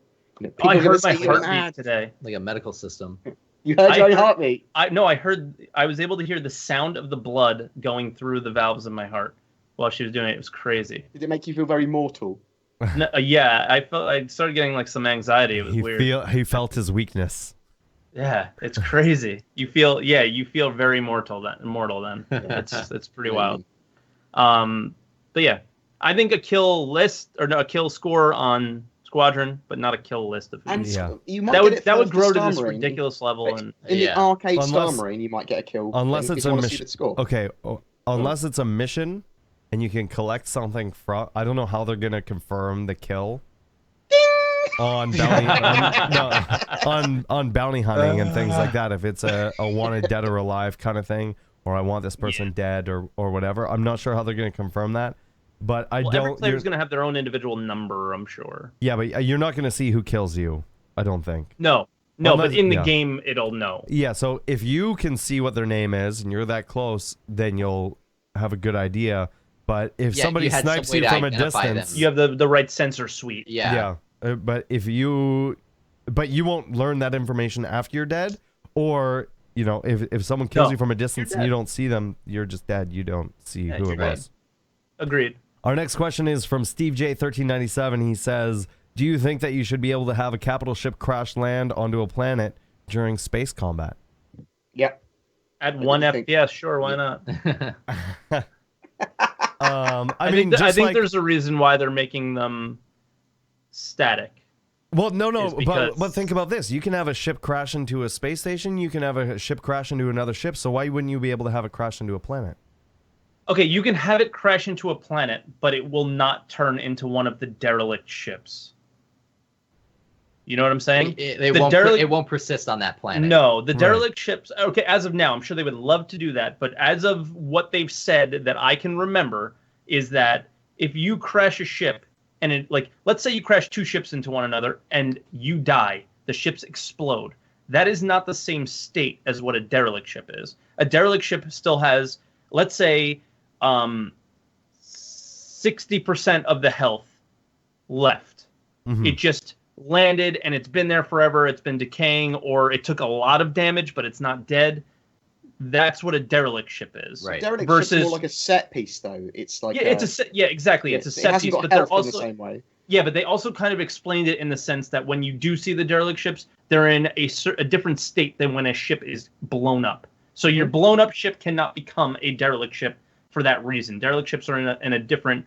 They still have a lot more health. They have still a lot more of their hull left. It's explorable, all those things, you know. Whereas some of the systems still function. Yeah, you know. So that 60% was not. It's a number I threw out in my head, but it's but that was kind of mentioned by Nathan. So Dempsey. random numbers. Yeah. Star Citizen's out next week. Why not? Why not? We're not dead. Confirm. See what we want. Our next question comes from Watch'em90. How important is the pricing of ammo for the ships? Maybe a torpedo missile should be more expensive so players don't use them for every fight. They are already. To be honest, this is already in game like this that. is something that's sort of hard to balance right now. This is going to be something that they're going to have to balance later on once they know more about the weapon stats, more about how people are using them, how they fare up against weapons that don't use ammunition, how And they need missiles the actually money work. sinks and things like that. So And right that, now, I and think that it's factors into the whole economy. I Won't mean, get it is properly balanced. it is It'll be How important. easy is money to make? It's Yeah. definitely You know? important for the balance of the game, but for right now, it's not important at all. Yeah. For the actual pricing of what it is pretty irrelevant for the time being. But and up it until will be beta, important, yes, of it course. will be relevant and it will be something that's important, but it won't be until much later on. Yeah, I feel like that's like a beta tweak and not It a is. now It's tweak. very much a you beta know? thing. Most definitely is. Rue or Evod asks, there's a lot of talk about large-scale warfare, but how is that going to be implemented? Will it be implemented to org versus org combat, or will there be Vandal raid type things? All of it? Yeah. Hopefully, that's one of those things that it's really hard to see. I think we can give a better answer once we see like what the new netcode does Is capable and how of. many people can be in a server, how many people can be in the same area at the same time, and it will grow over time. I would think and hope. Yeah, But it it's would- so it hard would to get answer that better. question right now. I think initially we'd probably see it as a player versus AI type situation rather than an org versus org. Yeah, like Well, I don't think you're I going would to see imagine Eve they're battles in this aiming game. for both. I would love right? to, Like- but I don't know if you're going to see Eve size battles. Well, Eve size battles, they had the time dilation thing. Yeah, So that Right. they But move Chris, at one but frame every fucking it 10 has to be seconds. said that Chris has also said that they are aiming for thousands of people on a shard, right? On a server shard. Yeah. So whether they're Yeah. able to do that or not is unknown. But if you're able to do that, then yes, you're going to be able to have player versus player giant org battles. You're going to be able to have, you know, pirates versus UEE. You're going to be able to have all of humanity versus aliens or whatever, and all kinds of different things. And I don't think that I think that if they do have large scale warfare, which is something I think they really, really want to do because everybody wants it, that it's not going to be limited to just org versus org or just vandal versus whatever. Because if they are able to render all those things in, it doesn't matter if it's AI or a player is what it boils down to, because they're still having to render all of that stuff in. They're still able, like all of the systems need to work, whether it's AI or non-AI. You're going to be able to eventually fly all of the ships or be able to have all of the components, and different weapons are going to affect ships differently, and all the systems are going to work like they should actually work. So it's not going to be limited if it gets implemented.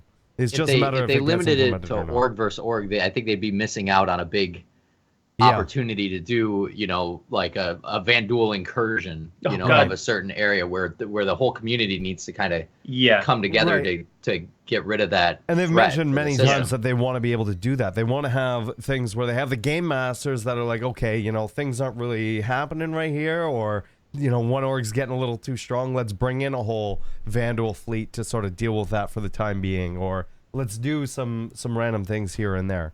So I mean, we know that that's something that they want to plan to do. Whether they're able to do it, we're going to have to wait for Network 3.0 or 2.0. Yeah, and Matt mentioned something in the chat, and as always, thank you, Matt, for always kind of clearing up some of the silly things that we say or elaborating on them.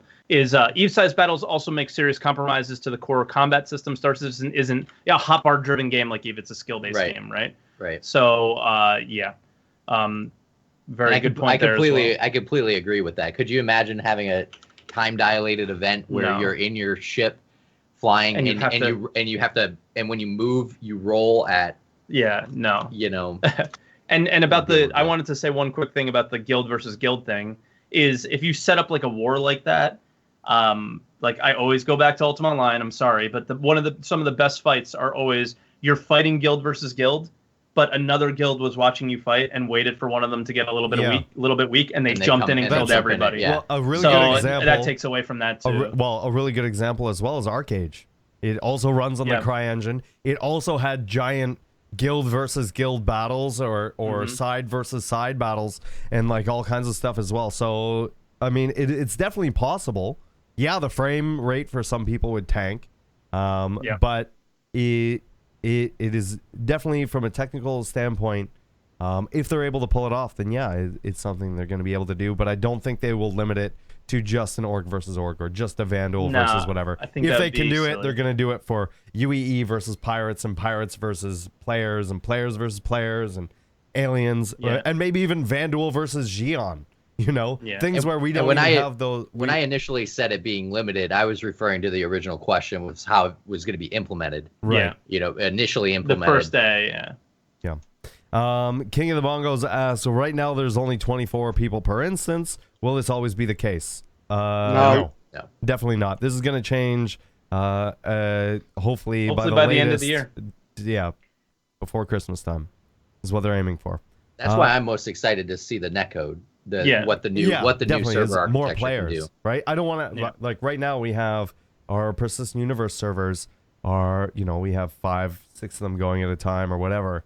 I want it to just be one, and when I go to Korea, I want it to be busy, with a potential of literally 30 plus people there. You have whole teams there, or same at Kovalex or Grimhex and all this other stuff. And it's going to start to feel a lot more full and what the game is supposed to be like.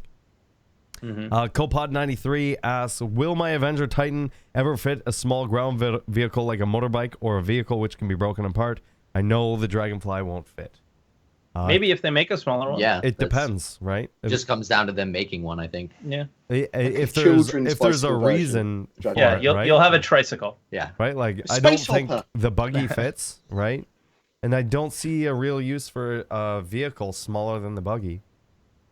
There might be like that Titan suit.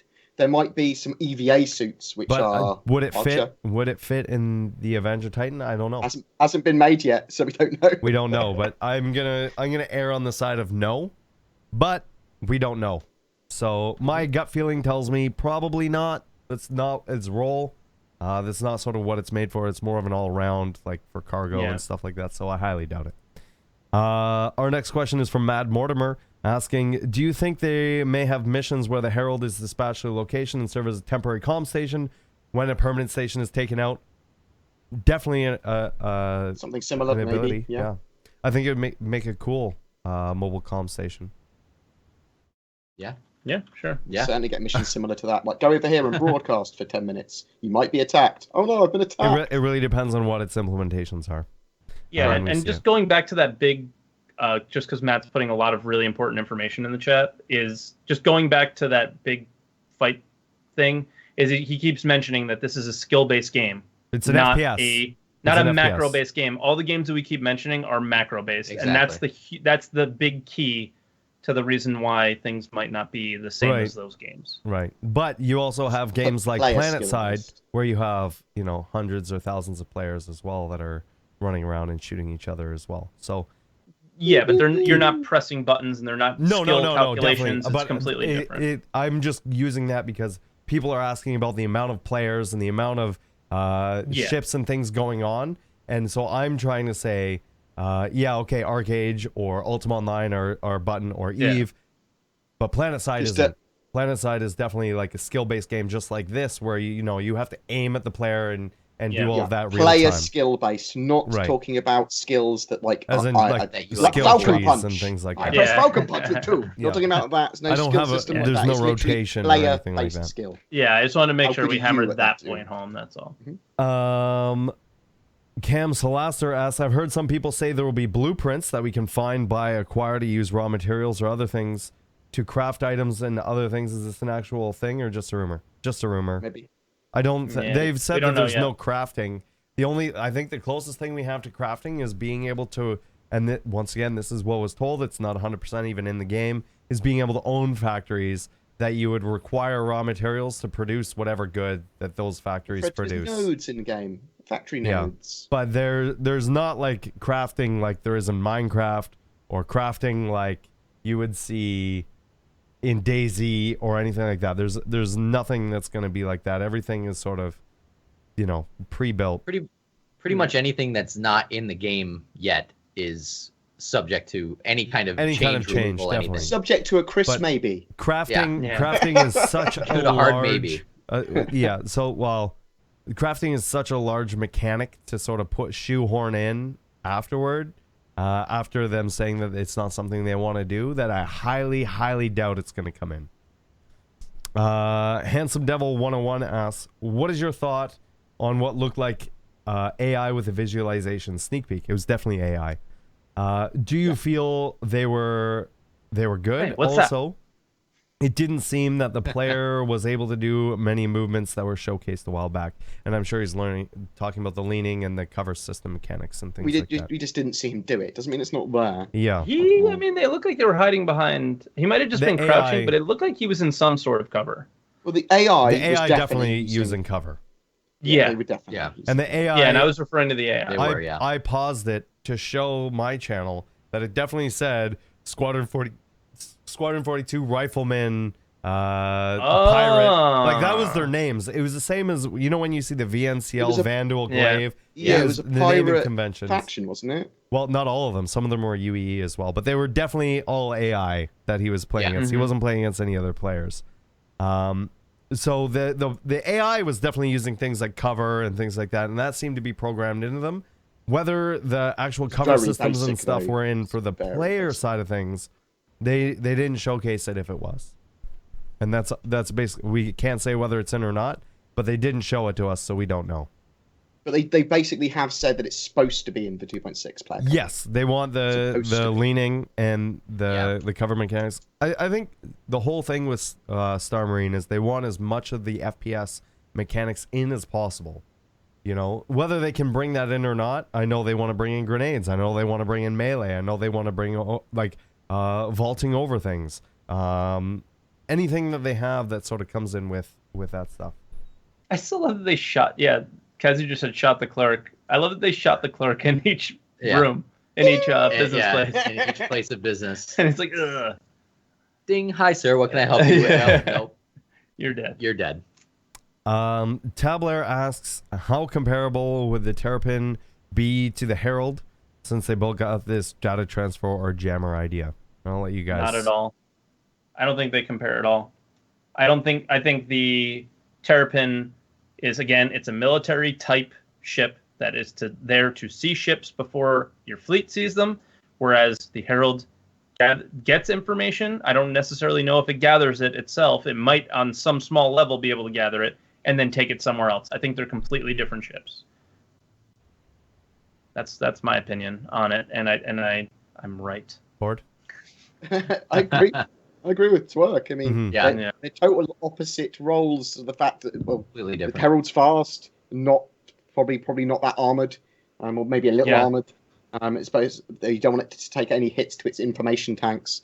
One's for surveying and scouting. The other one's for info running and avoiding all forms of combat. It's the different ships. Really hard to compare them. Yeah, I think completely different. Yeah. Notorious DYD asks, was watching an Elite Dangerous video regarding landing on high gravity planets. Would you like to see that? Game? different game. What is Elite? No, I'm just kidding. Yeah. Would you like to see something like that in Star Citizen? Where some ships are better suited to landing on high G planets than others, even to the point where there may be planets that larger ships simply cannot land on due to their mass and the inability to generate enough thrust to get back out into space. It would give another role for smaller single pilot ships. That might be cool. Yeah, and well, I mean, they're already putting in ships that are better suited for flying in atmosphere. Yeah, so that might translate into the atmospheric. Right. The only thing I want to add to this is it hasn't been confirmed or denied yet that they are going to have different gravity planets. It's something I know that can be implemented. They said that in CryEngine they can just change. Yeah, it's just a number you can change. Why not? But they've never said that this planet will have this gravity. Using gravity is how they're going to be handling interdiction as well. Yeah. So that's how you're going to be getting pulled out of quantum or anything like that. Let's think about this. Let's think about this properly for a second, actually, because we know that some of the Vandal ships have low gravity. For example, the King ship, we saw Andy Serkis jumping around in a harness because he was jumping around a King ship. Okay, I never put that together. It's low gravity. That's why the Vandal are built like they are. They're low gravity. They're jumping around a King ship. Yeah. Spoilers. So reverse time and don't listen to that bit if you don't want any spoilers. But so the issue is that they might as well have planets with different gravity. I think that they might. I mean, I think for sure they will. It'd be silly not to. Yeah. So maybe you will be jumping around on planets like. Yeah. So. Doing if they're going to have it on ships, they'll most certainly have it on some planets. Otherwise, every planet will be 1G. That would be weird. Yeah, that's sort of what I'm thinking. Is they're going out of their way and they want to do the orbits. They want to do real time day stuff where the planets are spinning. It's like, why wouldn't they do different gravity stuff? And like something you said, if they do that, like we know the King ship, for example, they're doing that thing where they're maybe the Vandal aren't affected by gravity and they're really light. Or maybe it's whatever, but we've seen the mocap video of them doing it, and they're suspended in sort of being. Maybe the Vandal aren't affected by gravity. Maybe. What? I don't know. Maybe they're like birds and they have hollow bones. They're made of gravity. Maybe they have hollow bones, or maybe they're more used to living in space, right? They don't have a home planet. Maybe they are just more adapted to living in zero G. What were the people called in roaming murder hobos? Yeah. I mean, you guys make fun of me for saying that, but what were they called? Definitely... The Ravagers? No, from Firefly. Not from Firefly, but from the Reavers. I'm sorry. You're thinking of from Guardians of the Galaxy. No, the most recent sci-fi channel. Oh, The Expanse. The Expanse. What do they call the people that lived out in the? The Belters. Yeah, exactly. So they're not used to gravity. So maybe they have evolved a little bit. Like the Vandal may have, like birds, empty bones or whatever. Who knows? But we don't know what that is, and they haven't really confirmed or denied one way or another. They have sort of hinted towards they want to do that. I wouldn't see why they have the ability to do that. Don't know if they're going to do it or not yet. I don't think Matt Sherman has shut us down, so we must be right. Yeah. There you go. NC Pokey asks, what sort of backstory or backstories do you think might be happening in the background of the persistent universe? I'm not a big PvP guy and would love to work together with other players as part of big PvE goals, i.e. defending against Vandal or something like that, especially if these things were playing out dynamically based on how well people were doing. The first thing that we're going to... I think it's going to be all based on the Squadron 42 storyline. Well, we are going to have... know much about that. There's definitely Operation Pitchfork. In beta. Right? That's the plan. There's going to be some PvE and NPCs doing that. I think a lot of the stuff that they want to do, they may be able to even procedurally generate background stories for people. I don't know how difficult that is. But if they set a bunch of different variables for people and where they come from and whatever, like we know that you're going to be able to scan players, right? Scan players and characters. So are you going to be able to see where they're from and all of this other stuff? And that leads to a little bit of a backstory about them. Yeah. We know their personalities for like AI and NPCs are going to be generated. Like some of them will be able to panic. So I'm assuming, why not have full backstories for them? Mm-hmm. It's crazy. Crazy. Lacticinator asks, did CIG mention if the body armor will be working in 2.6? Yes, and it's modular, I think, in 2.6. That's the plan. Yeah, that one I don't remember, so I'm gonna go with you, Board. Yeah, thanks, Twerk. Twerk confirmed it. Sure. Twerk confirms. Confirmed. That's the plan. They from want it modular for that. Spectrum GR, if I have a ship and melt it, do I get exactly the money I got to buy it? Can Excluding I melt taxes, and those taxes will be taken off if you use the store credit. Right. So yes. Can I melt my starter ship, and if I buy another ship, can I melt it again and buy the first one? Yeah. Yes, but just be very careful that if you're melting your starter ship, that whatever you're buying also has the game included with it. Otherwise, or you have another starter ship already, because if you melt something that has a game package in it, you're going to lose that game package. Lose access to the game. Yeah. And a ship is no good without access to the game.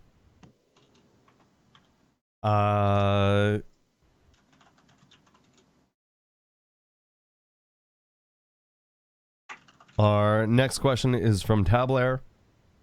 A lot of ships are kind of designed with a pirate background in mind. Do you think the game might try to push outlaws on certain ships where it would be difficult to get UE ships and not the other way around?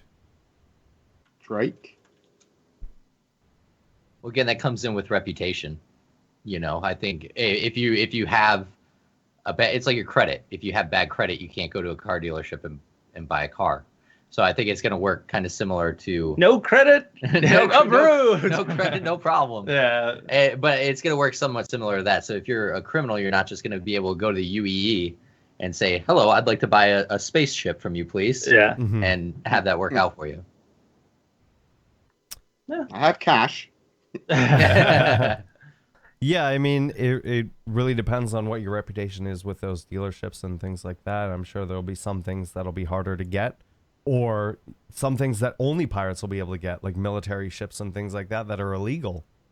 And it's a possibility. Just like I think how they're doing where laser weapons are in one place and ballistic weapons are in another, Right. That's like the first step to I think what they really want to do Mhm. is you might not be able to buy every ship at every location, so you're going to have to go and seek out your Porsche dealership, Right, you know, just like there's only so many Porsche dealerships because they're really, you know, expensive cars. They're not everywhere. You have to drive a little bit. Right. So it's going to be kind of the same thing where, you know, some of the maybe rarer ships would be. Or we need to travel to get. We need to travel to get to an even like this. dealership. Maybe you can get, for example, and I don't know if this is the case, but it may be an example.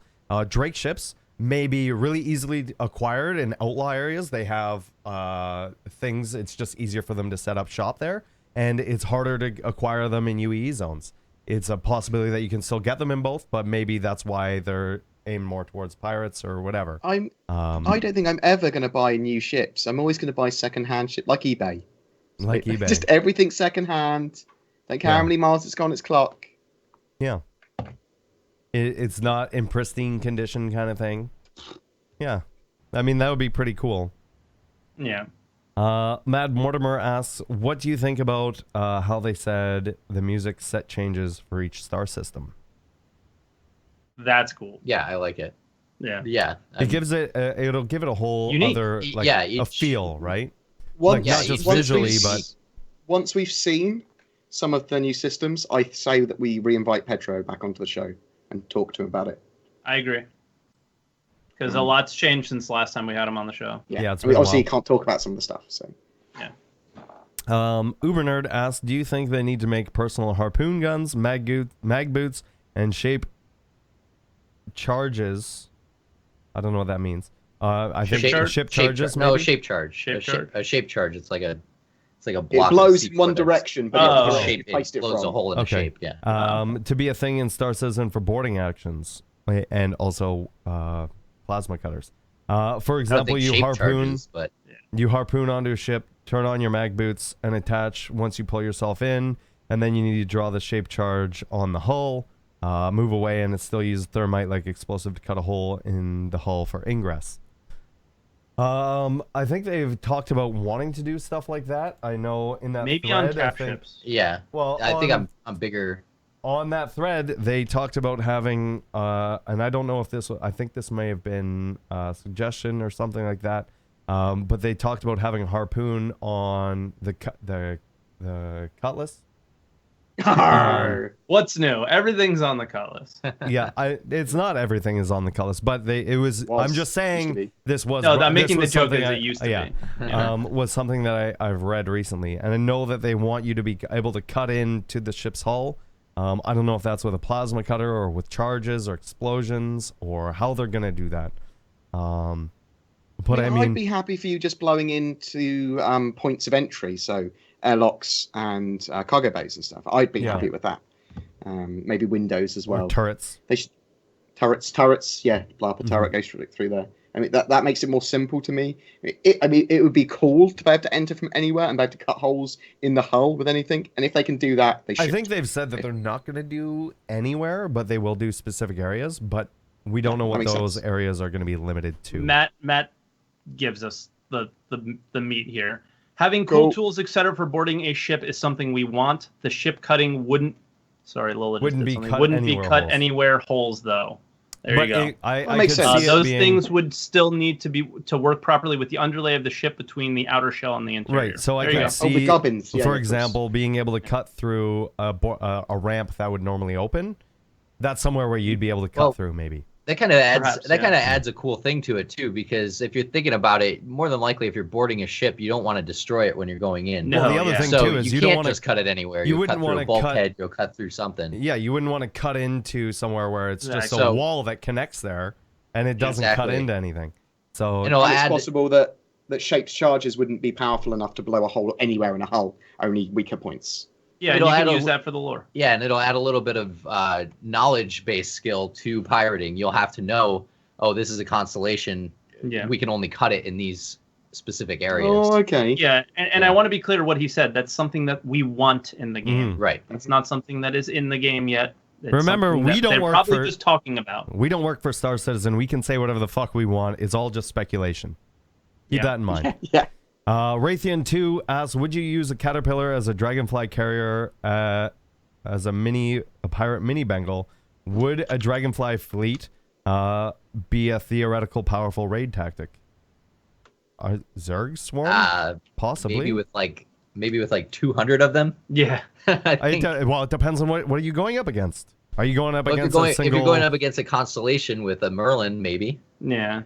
Right? Like, are you going up against a constellation with 20 dragonflies, which is, let's say, 2 or 3 caterpillars? I don't know yet, but it's just always the pocket carrier thing. It's just it always comes up at some point. But that's what they people want them. Well, that's what's planned with a caterpillar, right? We know we can fit dragonflies in them.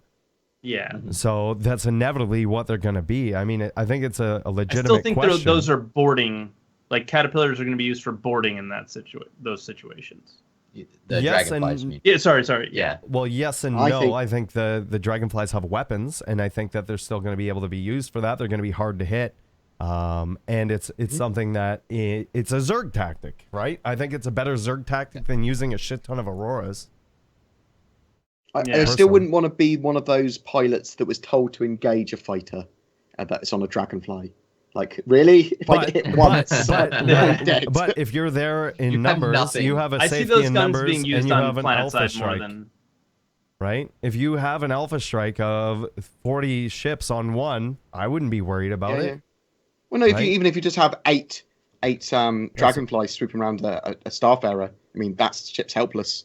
Yeah. Isn't it, to all those dragonflies that are behind it? There's not much it can do. You take out the turrets, and what does it do? By the way... Yeah, sorry to interrupt. I'm sorry, Source. By the way, Disco just posted that the 10 for the chairman's delayed. Again. So, yeah. Cool. So it's not up yet. I've been checking, and it's going to be down for a little bit. But how many questions do we have? We still have quite a few. 1, 2, 3, 4, 5, 6, 7, 8, 9, 10, 11, Holy crap, they 12, went nuts 13, today. 14. Yeah, we still have a few. We can continue or we can cut it short. It's your guys' call. Well, there's no rush for me. I haven't eaten all day, so can we do lightning round? Let's grab a couple good ones and then lightning round. Twerk said I could have a crustless peanut butter sandwich. Yeah. And this glass of water. One of those smackers. I have no food in the house, so we're Guest of going honor, out. mate. Guest of honor. Okay, some of them, I'm still- I think we should be able to blast through some of these really quickly. All right. Copilot93 asks, do you think a Twerkosaurus. dragonfly will fit in a Cutlass cargo door? Maybe. Yes. We don't know yet. They've I think hinted at so. it. They hint at it, so I think so, but we Next don't know. question. You're not going lightning fast enough. Faster. Yes or no's? Not that Yes. lightning. Do you think the Argo will get a quantum drive allowing it to travel through a solar system? No. No. No. Next. Next question. Do you think when grenades are implemented, they will be instantly thrown via a button press or equipped and then thrown? They'll just be grabbed and thrown, probably. Yeah. Yeah. Next question. Yes, like press G to throw a grenade. The Done. Cutlass rework was You got last that one. stated to have a drop-down cargo bay. Will the panel's opinion? What is the panel's opinion on it to have a drop-down via making a larger door for whatever makes main section? I'm not sure. I think they are steering away from the probably drop-down now. Yeah. I think Yeah. they're Understand the going with question. No. Next. Do you think every role in the game will provide enough stuff to do a fully dedicated yourself to it? Not all roles, no. Most. Maybe. Or some, at least. Yeah. I don't Matt think we know enough Sherman about goes him. out of his way to tell me every time that it's not always going to be a fully dedicatable role. Okay. So, Some Uber roles will nerd, definitely be. But Do But you what if I guys- want to be a miner, Matt? a lot of the roles in game are mining and undefinable. hauling and stuff like that. It's I think more on like mining the might medical be. stuff or the science stuff or the farming things and stuff like that. May not be That's like a a corporate. full But a time lot thing. of the roles that we name for ourselves, like they're quite expansive if you don't give them a term. I If want you to be a don't limit musician. yourself. I want to go around planetside and play piano cat, keyboard nerd. cat, whatever. Do you guys That's think, what I want to do. Do you guys think we'll be able to get fake IDs that give us some access to the citizen cat, or that a citizen can get, and if you play a lot in the most secure zones, be able to fake your ID? Of course, they've You said can fake your sort ship. of, yeah. You're they've gonna be able to said fake your you'll ship. be Yeah, able to you fake can your spoof ship your whole and ID. fake Yeah. when people scan you. So yes. So same with yourself. Yes. Edwin Rocked, with Star Marine coming soon, I wonder if it'll be a good move to open both Arena Commander and Star Marine as a free-to-play state. No. No, No. get out of here. Do not segregate the game like that. Notorious No. DUID, any predictions for player count after Star Network 1.0 releases? I'm hoping at least 100 More. plus, more than What's 100. the what? What? Star Marine or Star Network, sorry. No, Star Network, the so new Network 3.0, the new network code. What did they ask about it though? How many players? What do you Normal anticipate players. the player base or the More player than count 100. Yeah, 100 sounds I mean, good. we're at 24 now. Between more than between 100. 16 and 5,000. No, it should I don't definitely be think more. in like in Star Marine we'll see more than like 64. I think we'll see what Battlefield gets. Yeah. Yeah, I mean, it depends on what they do. But no, this is Star Yeah. Network. So any predictions of a player count after Star Wars Network 1.0 releases? I think Over 100 9,000. Over 100. I know we know they're aiming for thousands, but they may not be in the first implementation. Yeah. Reckless Fury asks, what is the panel's thought on the permadeath mechanic? I think it's a cool way to do death. Yeah. I like it. I like it. Makes I you like it careful, because makes you feel It mortal. needs it's Exactly. gonna Yeah. need It to makes be you care. You feel the Puts pressure. I always polish want Weight my on your blood. decisions. Yeah, for sure. I always want my blood pumping if I'm getting myself into a situation where I could die. Yeah. And no other game's done that for me since Ultima Online. And so. there's a lot Give it. of stuff I think that they still need to polish and finish on that, but I think the overall idea of it is really cool. Yeah, for sure. Get Me Out of Iraq asks, any thoughts on when they will make the Drake Buccaneer? Do you think the ships will trickle in or hold them and do a massive ship release? No, I think they release them Did as he they mention get built. it? The Buccaneer. The Josh Buccaneer Coons? I is- don't think he did. No, but the Buccaneer is getting worked on after the Caterpillar is done, I believe. After the Caterpillar's done, the Carrack and the Aquila are being done first. Yeah. Is it? Okay, I thought it was the the Buccaneer. Yeah. But I could be No. mistaken. Matt Sherman knows more on that, so maybe he'll pipe up in chat. How likely do you think it is, and this is from Zorky, that the Port Olisar map in the sneak peek is an actual free flight mode for Star Marine? Pretty likely. That is, it's a mode or it's a map for Star Marine. It's I'm very, hoping that it becomes adopted across the mini PU. I though. feel like it would be really easy to make a new Star Marine map, as they could just seal the doors and it's done. What are you smiling about? People are saying Ultima Online, and I said I still play. Brickyard can see the icons on my toolbar, and Yeah, just he's got the Ultima Online. If only icon. some Star Citizen dev hadn't ruined that game. I know Yeah, it's all Matt Sherman's fault. Matt Sherman likes all the things that ruin the game for me personally. Man Ray Games asks, how large would you expect the UEE to have control over an area and enforce it? Whatever is necessary for the game. Pretty large. I think at least you'll have a kind of a centralized area of star systems that are all going to be under the UEE's control. Yeah, for sure. And then scattered GM, throughout. so on. Scattered throughout the factions change. Yeah. I mean, it really depends on what's necessary for the gameplay on how large the UE has, but I imagine they're a pretty large faction. The largest that we know of, I think, at the moment, so I would assume they'd have a pretty strong presence, especially in UE-controlled zones. Mr. Burbick asks, the Herald's data banks are on the outside of the ship, left without the protection of the ship's armor, which we don't know, but we'll have to wait and see. Why do you think such important information is stored in such a vulnerable place? I also wonder about the size of the modules. It seems like it would have better storage technology in the future. Thoughts? It could be drones that move those. You might need to physically move those things, much like a USB drive, from one ship to another, and having them on the exterior allows for that. I think, or to connect those things to comm arrays or other ships or space stations or whatever.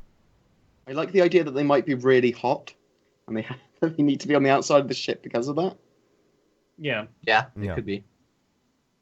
The Brian. Those pods are far more safe and secure, even on the exterior. Interesting. Yeah. There you go. Yeah. Oh, that was by Matt. By the way. Oh, but they could be armored. I mean, they could. Yeah. The actual They could data be could be armored, really we don't tiny know. inside. Yeah. That's That true. could be armor. I mean, it's 1,000 years in the future. The Yeah. data can be on like a snowflake at that point. Well, we could Or well, a even terabyte now. on the. Even now, Yeah. you can have data on a small little USB thing. Yeah, I bet they're just full of nuts and Or- bolts, like the What are they Chinese gonna with SD the hard cards. drives. Yeah. SD What are they going to cards. call the data? What Starbytes. starbytes? Star- Yeah. God. It's literally the size of a star on a thing. The Brian asks, has CIG announced anything you guys have heard about heavily modifying ships? For example, converting a freighter into a cheap combat vessel, etc. Not that I intend to run a chop shop, highly modified goodies to pirates. Why would you even say that? Why would you even say that you don't want to run a thing? So, Don't trust him. I'm going to say on this, you're not going to be able to like take the front of a freelancer and throw it on a constellation, or there's no, that's not going to happen.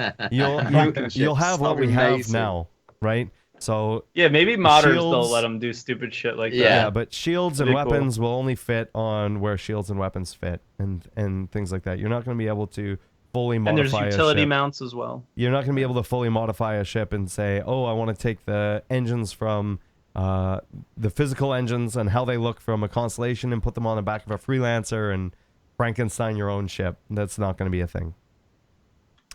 And our last question from NS Archer.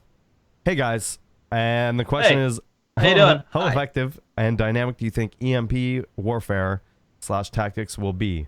Thanks, guys. Archer out. Fucking the best. I Yeah. can't wait to. I I can't can't wait wait for to you- actually use it properly. Can't wait for E-War, yeah. Yeah.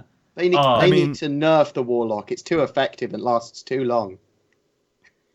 Did I sense some sarcasm there? Oh Wow. my fuck! I love the It's Warlock. so much. annoying. It's I so wanna the funny. Warlock use is it. awesome and it works, I want to but use it doesn't. like properly. It doesn't like It's do not what I long expect enough. it to do yet. Right. It needs it to be much longer for it to be effective at all.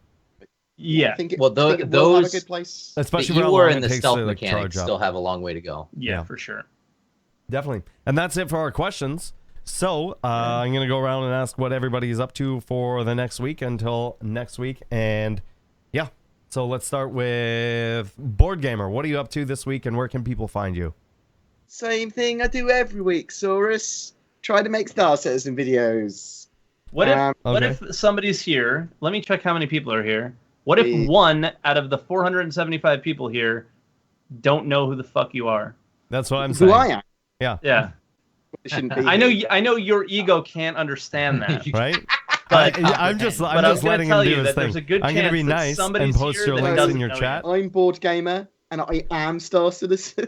You're such a motherfucker, dude. You can find me on social media and the YouTubes and pretty much everywhere else at BoredGamer UK.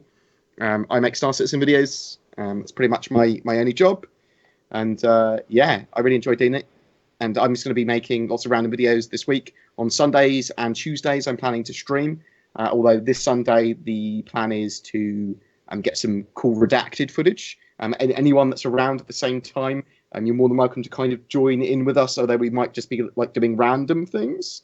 Hopefully straight after twerk streams is the idea. Yeah. What time do you finish again to work? 10 a.m. Eastern time. So we're I probably... think it's -4 GMT. You're in GMT, right? I'm in GMT +1 at the moment. It's British. Okay, there you go. Okay. But a lot of us will probably be kind of just hanging around Twerk's channel for that session and trying to jump in his game anyway. So afterwards, we will continue the party. For sure.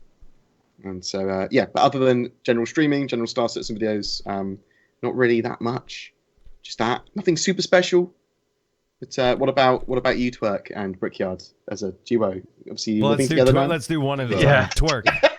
Twerk. What are you up to, and where can people find you? Okay. For me, I'm gonna probably actually do something about key binding with the HOTAS, the x56 HOTAS, like actually key binding it to the way I like it, and then maybe sharing that with people. As well as we're coming up to the end of the month, so I have to figure out what big like VIP gold giveaway thing I want to do. Yeah, that kind of has to happen next week, so or like Sunday, so not next week.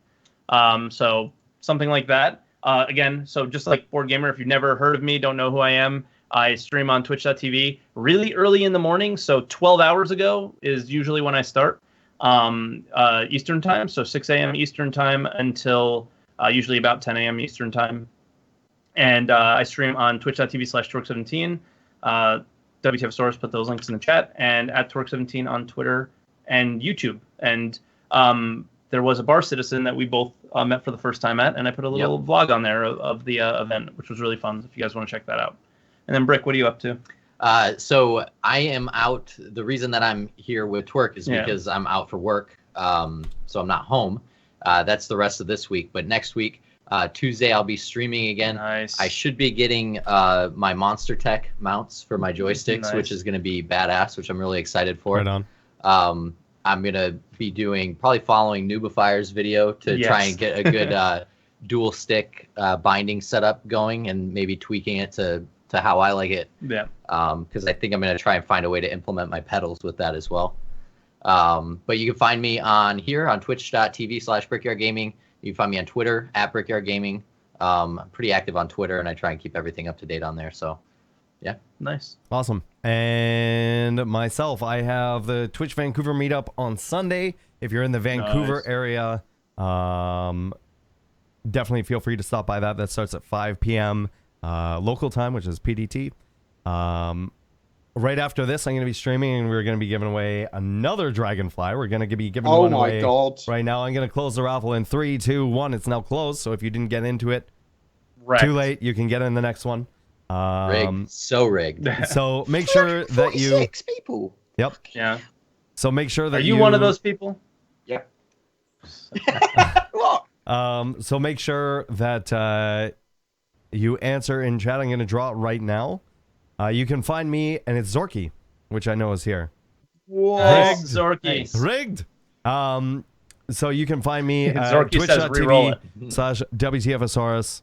Okay, I'll re-roll it here. Reckless Fury. You have 60 seconds. Wait, what to if he respond. was kidding? Well, too bad. You said it in He caps. said re-roll it. You said it in caps. Yeah, it's all caps. Caps No means kidding. Caps for kidding. Nope. Too bad.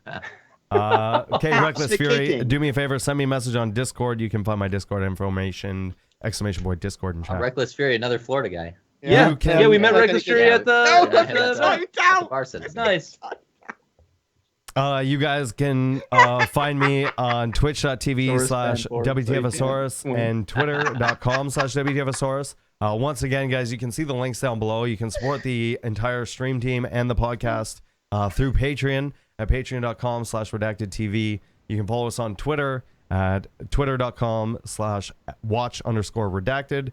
And check out our website where we post the podcast afterwards, and we have a discussion about it on the forums at redacted.tv. I want to say thanks to everybody coming by, and I will be live. I do have to restart my computer to get all my capture card stuff working, so I should be back in about 5 minutes. So don't go anywhere. We're going to have another Dragonfly raffle right after I get back.